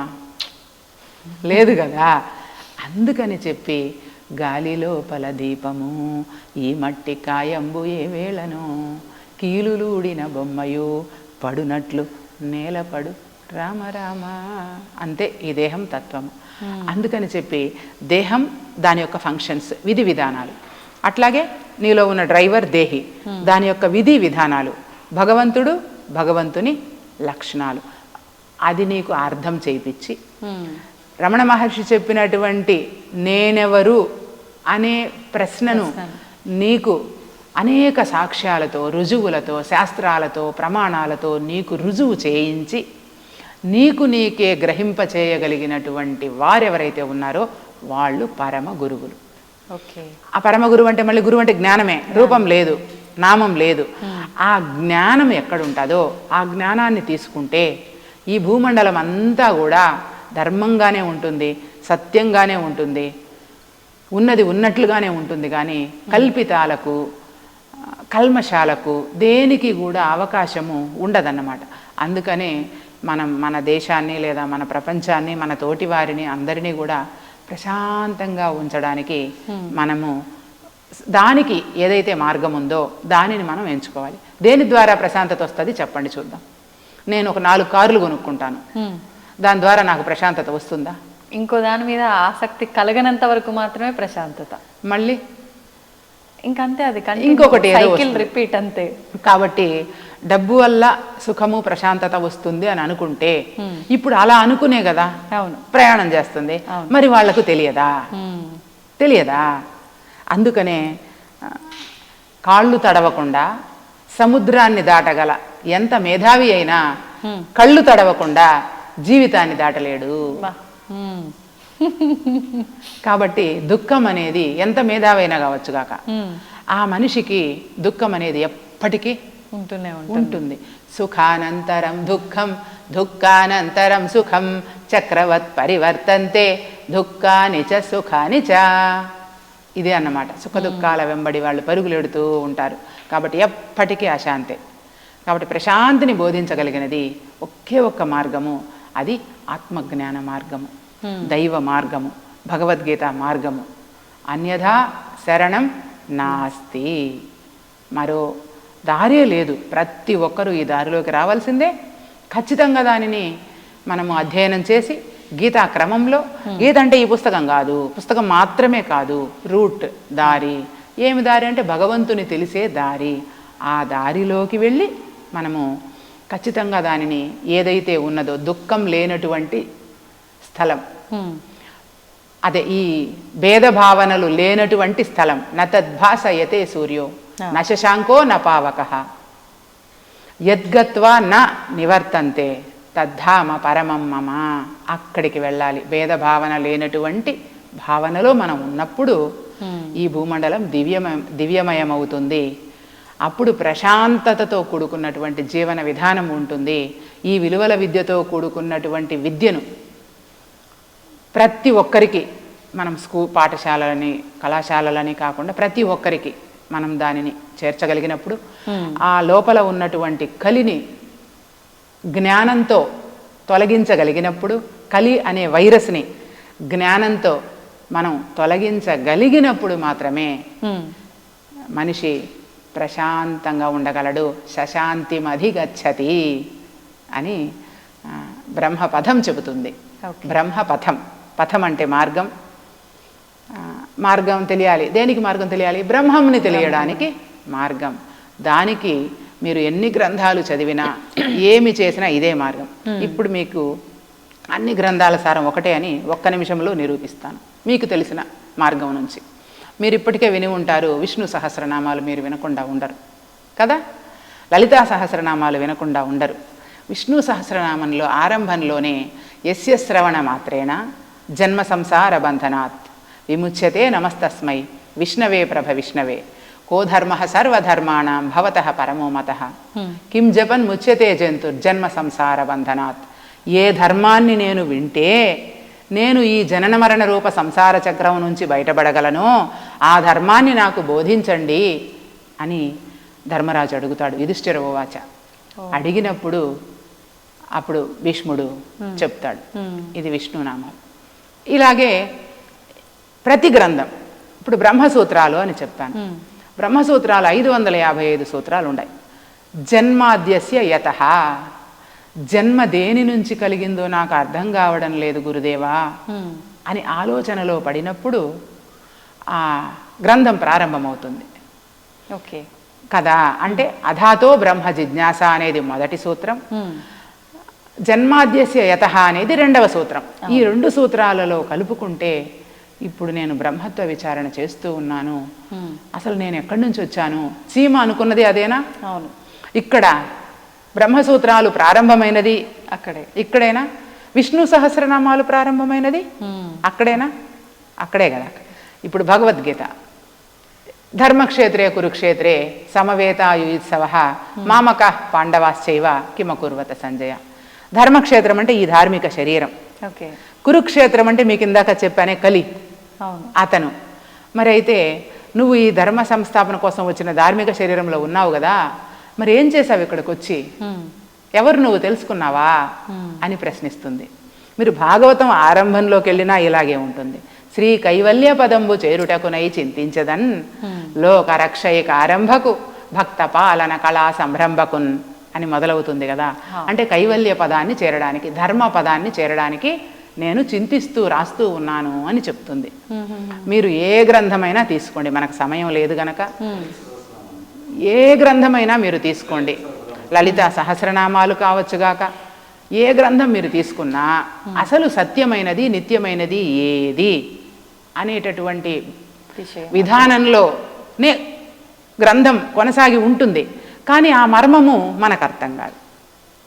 అవును, అంటే ఏది చదివినప్పటికీ అది చదువుతున్నంత వరకు, వింటున్నంత వరకు, పారాయణ చేస్తున్నంత వరకు, మళ్ళీ అది కూడా ఈ భౌతికమైనవన్నీ శాశ్వతం కాదు అని తెలిసి కూడా భౌతికమైన వాటి కోసమే చదువుతున్నాము, వింటున్నాము తప్పితే దాంట్లో ఉన్న ఆ జ్ఞానాన్ని తెలుసుకోవడం కోసం చదవట్లేదు. 25 పైసల అగరివత్తి కాల్చి 65 కోట్ల వరములడుగుతాడు, అది పరిస్థితి. ఎందుకంటే నేనేమైపోయానంటే లోకవార్తలకు మరగి కర్ణముల మీ కథలు విననేరను, పొద్దు పోవకయున్నను వేసరక పొరుగిండ్లు తిరుగుగాని బుద్ధి మాలిన చిత్తము నీ యందు నిలువదే నారాయణ. అది పరిస్థితి.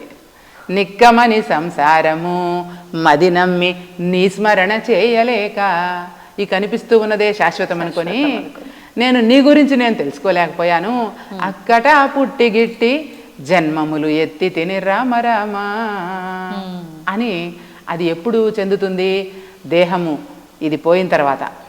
ఎప్పుడు ఇది పోతుంది? కన్నులును కానలేక వీనులును మున్ను వలె వినగరాక తన్నుదా నెరుగలేక మేనెల్ల తడబడుచు రామ రామ. అప్పుడేమవుతుందంటే ఈ విజన్ ఆగిపోతుంది. మీరు ఎప్పుడైనా చూసి ఉంటారు, మనుషుల్ని కూడా గుర్తుపట్టడం లేదంట ఇప్పుడు అని చెప్తారు కొంతమంది పెద్దవాళ్ళు అవసాన దశలో ఉన్నప్పుడు కదా. అంటే అప్పుడు గుర్తుపట్టలేదు, కళ్ళు తెరుస్తారు. మనం వెళ్ళి నిలబడ్డామంటే అవ్వా నేను ఎవరో చెప్పవ్వా, నేను మనవరాలు వచ్చాను చూడవ్వా, కూతురు వచ్చాను చూడమ్మా అని అన్నప్పుడు కళ్ళు తెరుచుకొనే ఉంటుంది అమ్మ అవ్వ. అవును. కానీ చూడగలుగుతుందా? చూస్తారు కానీ గుర్తుపట్టలేరు. అంటే అప్పుడు ఏమైంది? అప్పుడు ఇప్పుడు నేను చెప్పినవన్నీ అది తలపోస్తుంది అన్నమాట. ఇన్ని రోజులు నేను ఇలా ఉండిపోయాను, నిన్ను నేను తెలియలేకపోయాను, కాబట్టి నాకేంటి దారి, నా పరిస్థితి ఏమిటి అని ఆ కలి ఏదైతే ఉందో ప్రపంచాన్ని ఇబ్బంది పెట్టిందో అది తిరిగి అదే బాధపడుతుంది. ఇది విడిచిపోయిన తర్వాత ఇది విడిచిపోతుంది కదా. ఏ విధంగా విడిచిపోతుంది? ప్రకృతి సహజ సిద్ధంగా దాని ధర్మం ప్రకారం అది విడిచేస్తుంది. అది విడిచిన తర్వాత దేహం ఉన్నంత వరకు ఏం జరిగింది? దేహం ఉన్న వరకు మొహసాగరమందు మునుగుచుందురు శుద్ధ మూఢజనులు, సలలిత ఐశ్వర్యములు శాశ్వతం బనుకొని షడ్భ్రమలను మానజాలరవరు, సర్వకాలము మాయ సంసార బద్ధులై గురుని కారుణ్యంబు కోరుకొనరు, మత్తులైనట్టి దుర్జాతి మనుజులెల్లా. ఏ మత్తులో ఉన్నారు? అజ్ఞానపు మత్తులు.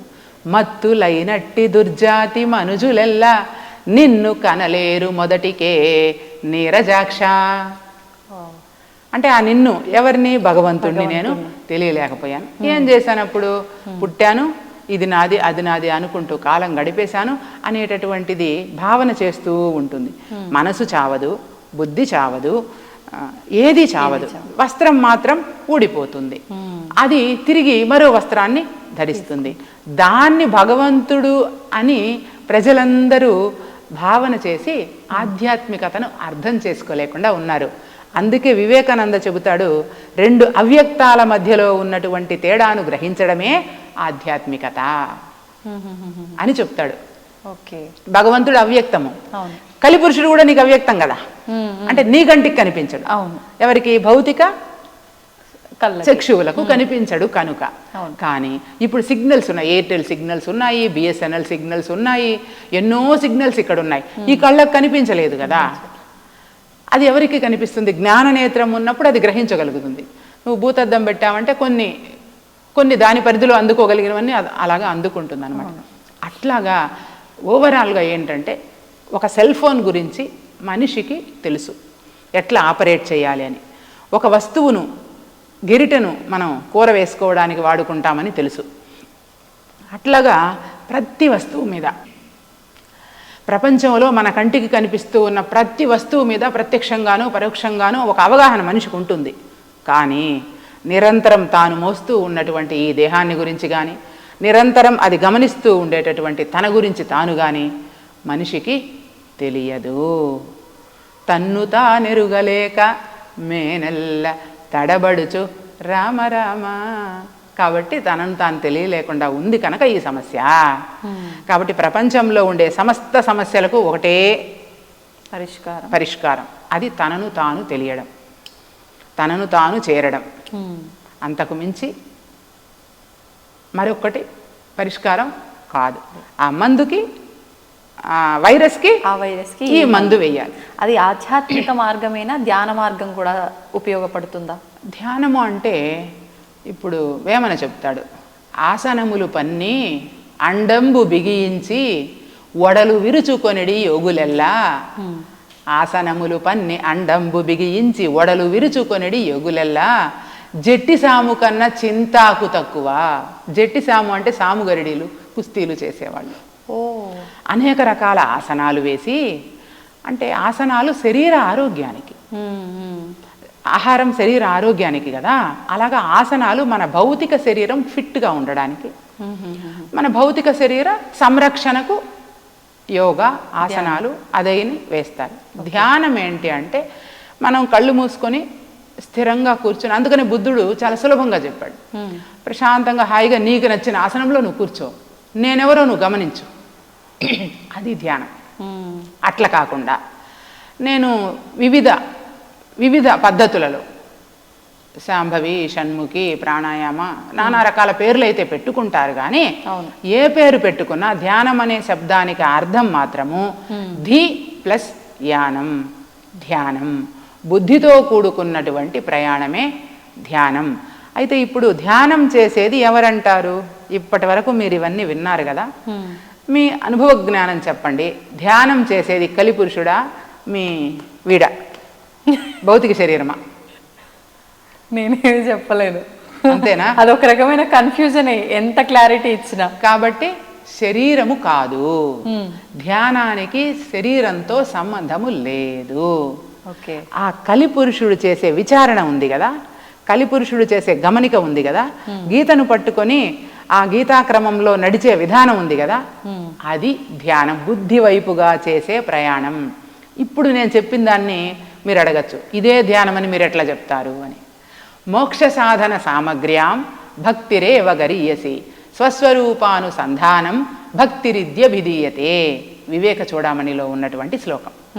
అంటే నేనెవరు అని విచారణ చేసేటటువంటి విధానమే భక్తి అని దాని అర్థం. ఓకే. అదే ధ్యానం. అంటే ఎక్కడికి వెళ్ళినా మళ్ళీ రమణ మహర్షుల వారు చెప్పిన నేనెవరు అనే ప్రశ్న దగ్గరికే వస్తుంది. ఖచ్చితంగా అక్కడికే వస్తుంది, రావాలి కూడా. అది తెలియకపోతే సెల్ ఫోన్ నీ చేతిలో పెట్టుకొని దాని ఆపరేషన్ తెలియకుండా గమ్మునే పెట్టుకున్నట్లుగానే నా శరీరము గురించి నాకు తెలియకుండా పచ్చి చర్మపు తిత్తి పసలేదు దేహంబు లోపల అంతటా రోయరోత నరములు శల్యముల్ నవరంధ్రముల్ రక్త మాంసపు కండల మైలతిత్తి బలమైన ఎండవ నలకోర్వదెంతైన తాళలేదాకలి దాహములకు సకల రోగములకు సంస్థానమై ఉండు నిలువదు అస్థిరమైన నీటి బుడగా బొందిలోనున్న ప్రాణములు పోయినంత కాటికే గాని కొరగాదు గవ్వకైనా. కాబట్టి దీంతో మనం చేసేది ఏమీ లేదు. ఈ వస్త్రము ఈ వస్త్రము ఇవి రెండు ఒకటే.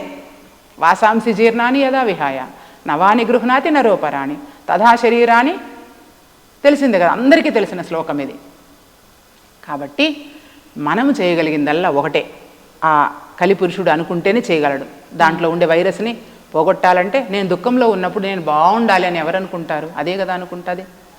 కాబట్టి ధ్యానము చేస్తున్నది అది అని గ్రహించి ఆ యొక్క పునాదితో గనక ధ్యాన సాధన చేస్తే, అంటే జ్ఞానార్జనకై ధ్యాన సాధనను కొనసాగించినప్పుడు వాళ్ళ యొక్క జీవితం అనేది, జీవన విధానం అనేది జీవంతో కూడుకున్నటువంటి జీవన విధానం కనుక చాలా అద్భుతంగా, చాలా ప్రశాంతంగా, చాలా నెమ్మదిగా, ఎటువంటి ఆరాట పోరాటాలు లేకుండా, ఎటువంటి అల్లలాడే విధానం లేకుండా ప్రశాంతమైనటువంటి జీవనం అనేది కొనసాగాలి అంటే నేనెవరో నన్ను నేను ఖచ్చితంగా తెలుసుకొని తీరాలి. సంతోషమ్మా, చాలా చక్కటి వివరణ. మనం మొదలుపెట్టిన దగ్గర నుంచి చివరి వరకు కూడా నేనెవరు అనే దానిపైనే మన ఇంటర్వ్యూ అంతా కొనసాగింది. అంటే దీన్ని బట్టే మనం అర్థం చేసుకోవాలి, మనం ఎంత మాట్లాడుకున్నా కూడా ఫస్ట్ మనం తెలుసుకోవాల్సిన సమాధానం ఒక్కటే. సమాధానం దొరకాలి అంటే ఫస్ట్ మనకు మనం ప్రశ్న వేసుకోవాలనేది మాత్రం క్లియర్గా అర్థమవుతుంది. అంతే విధంగా మీరు కూడా చాలా చక్కటి వివరణ ఇచ్చారు. ధన్యవాదాలమ్మా. ఈ నేనెవరు అనే విషయాన్ని తెలియజేయడం కోసమే ఈ పుణ్యక్షేత్రంలో తిరుపతిలో ఈ బ్రహ్మపథం భగవద్గీత ఆధ్యాత్మిక క్షేత్రాన్ని నిర్మించి ఇక్కడ ప్రతి నెల 2వ శుక్ర శని ఆదివారాలలో 3 రోజులలో భగవద్గీత అధ్యయనం ఆచరణ అనే అంశం మీద 3 రోజుల శిక్షణా శిబిరం జరుగుతుంది. ప్రతి నెల ఆసక్తి కలిగిన వాళ్ళు, నేనెవరు అని తెలుసుకోవాలి అనే ఆసక్తి కలిగిన వాళ్ళు ఖచ్చితంగా ఇక్కడ ఉచితమైనటువంటి వసతి సౌకర్యాలు అందిస్తారు. 3 రోజులు ఇక్కడ ఉండి ఆ శిక్షణను పొంది నేనెవరో ఎలా పరిశీలన చేయాలనే విధానాన్ని తెలుసుకోవచ్చు. ఓకే. ఇంకొకటి, ఇక్కడ ప్రతిరోజు జరిగే కార్యక్రమాలు ఒక్కొక్కరికి ఒక్కొక్క గ్రంథము, ఒక్కొక్క అంశము ఆసక్తి ఉంటుంది కనుక ఇక్కడ ఉదయం 5:30కు ఆదిత్య హృదయం, అంటే శ్రీరాముడు యుద్ధభూమిలో తాను భౌతిక శక్తి పోయింది ఆయనకి, అప్పుడు యుద్ధభూమిలో పడిపోతాడు, భౌతిక శక్తి క్షీణించిపోయింది. అప్పుడు అగస్త్య మహర్షుల వారు వచ్చి ఇచ్చి తిరిగి పునఃశక్తిని ఆయనలో ప్రవేశింపజేసి ఆ మంత్రం ద్వారా చేశారు గనక ఉదయం 5:30కి ఆదిత్య హృదయంతో ఇక్కడ సేవలు ప్రారంభమవుతాయి. 5:30 నుంచి 6 వరకు ఆదిత్య హృదయం, 6 నుంచి 7 వరకు భగవద్గీత ఒక అధ్యాయం పారాయణం, అట్లాగే ఆ అధ్యాయంలో ఉన్నటువంటి లక్ష్యార్థం, వాచ్యార్థము కాదు, లక్ష్యార్థము అనుభవార్థం అన్నమాట. ఆ విధంగా నేనెవరు అనే దాని మీద చర్చ, ప్రతి రోజు ఒక అధ్యాయము చర్చ. 7 నుంచి 8 వరకు అల్పాహారం, 8 నుంచి 9 వరకు లలితా సహస్రనామాలు, 9 నుంచి 10 వరకు విష్ణు సహస్రనామాలు. అంటే కొంతమందికి అదే నచ్చుతుంది, దాని ద్వారానే నేనెవరో నేర్పించడం. ఇప్పుడు కుమ్మరివాడు వచ్చాడు అనుకోండి, ఆయనకి ఇవేమీ తెలియదు, మట్టి కుండ, దీంతోనే ఆయనకి నేనెవరో పరిశీలన చేసే విధానం మనం చాలా సులభంగా నేర్పించచ్చు. దాన్నే భగవద్గీత తత్వవిత్తు. ఇప్పుడు వ్యవసాయం చేసే వాళ్ళు వస్తారు, వాళ్ళకి ఇవేమీ అవసరం లేదు. నువ్వు పొలంలో విత్తనాలు చల్లుతావు కదా, చల్లినప్పుడు కలుపు మొక్కలు వస్తాయి. ఆ కలుపు మొక్కల్ని నువ్వు పీకకపోతే ఆ పంట ఏమవుతుంది? పాడైపోతుంది. మంచి పంటలను పండించి దిగుబడి సాధించుకోవాలి అనేటటువంటి రైతు ఏమి చేస్తాడు? కలుపు మొక్కలను తీసేస్తాడు. అలాగా నువ్వు స్వచ్ఛమైన వాడివి, భగవంతుని జ్ఞానం ఉన్నవాడివి, నీలో ఉండేటటువంటి ఆ కలుపు మొక్కలు లాంటి ఆలోచనలు వచ్చినప్పుడు దాన్ని తీసేయి అని చెప్పి ఈ విధంగా వ్యవసాయం పద్ధతిలోనే ఆయనకి నేనెవరో చెప్పడం. అట్లాగా ఆ తత్వ విధానాన్ని ఆయా అంశాల ద్వారా అందించడానికి ఇవన్నీ ఇక్కడ పెట్టామన్నమాట. ఇట్లా 10 వరకు విష్ణు సహస్రనామాలు అయిపోయిన తర్వాత 10 నుంచి 12:30 వరకు మౌనం, ధ్యానం. 12:30 నుంచి 1:30 వరకు భోజన విరామము. 1:30 నుంచి సాయంత్రం 4:30 వరకు కూడా రామరామ శతకం, నారాయణ శతకం, నరసింహ శతకం, అన్నమాచార్యుల వారి సంకీర్తనలు, వీటన్నింటి మీద ఇక్కడ చర్చ. అంటే అన్ని వాయిద్యాలతో కలిపి పాడుకోవడం, వాటి మీద నేనెవరు అనే దాని మీద చర్చించడం. ఆ తర్వాత 5:30 వరకు యోగ ఆసనాలు. దేహం బాగుండాలి కదా, కాబట్టి దేహ సంరక్షణ కోసం, ఆరోగ్యం కోసం ఆసనాలు, యోగాసనాలు, యోగా నేర్పిస్తారు. ఆ తరువాత 5:30 నుంచి 6:30 వరకు ధ్యానము. 6:30 నుంచి 7:30 వరకు ఆ రోజు ఎవరైనా ఉంటే వాళ్ళ సందేశాలు. ఈ విధంగా ప్రతిరోజు ఇక్కడ కార్యక్రమాలు జరుగుతాయి. ప్రతి ఆదివారం సత్సంగం ఉంటుంది, ప్రతిరోజు సాయంత్రం సత్సంగం ఉంటుంది. అట్లాగే భగవద్గీత జయంతి, రేపు 30వ తేదీన గీతా జయంతిని జరుపుకుంటూ ఉన్నాము. శివరాత్రి ఉత్సవాలు, ప్రత్యేక సందర్భాలలో, ప్రత్యేక పండుగలలో ప్రత్యేకమైనటువంటి ఉత్సవాలు, ఇవన్నీ ఇక్కడ ఏర్పాటు చేయడానికి కారణం కేవలం నేనెవరు అని వాళ్లకు దర్శింప చేయటానికి, తెలియచేయటానికి మాత్రమే. కాబట్టి ఇన్ని విషయాల మీద ఇంతసేపు చర్చించినటువంటి మీకు ప్రత్యేక ప్రణామాంజలి. ధన్యవాదాలు మా, ధన్యవాదాలు. And for more videos, Please subscribe to iDream. Please subscribe to iDream. Please subscribe iDream. And please subscribe to iDream. For more videos, subscribe to iDream. please like, share and subscribe to the channel. Congratulations, iDream. Subscribe to iDream. Subscribe to iDream. So subscribe to iDream Media. iDream ki iDream team andarki huge congratulations. Please subscribe iDream Media. Please subscribe to iDream. Subscribe iDream. Please subscribe to iDream. iDream అంటే నా కళల channel subscribe చేసుకున్న నోరు తిరుగుతలేదు, మీరైతే గంట గుర్తు కొట్టండి. For more such videos, please subscribe to iDream. Subscribe to iDream. Please subscribe to iDream. Please subscribe iDream Media. Please do subscribe to iDream. Please subscribe to iDream Media. For best entertainment and information, please subscribe iDream. And don't forget to subscribe to iDream.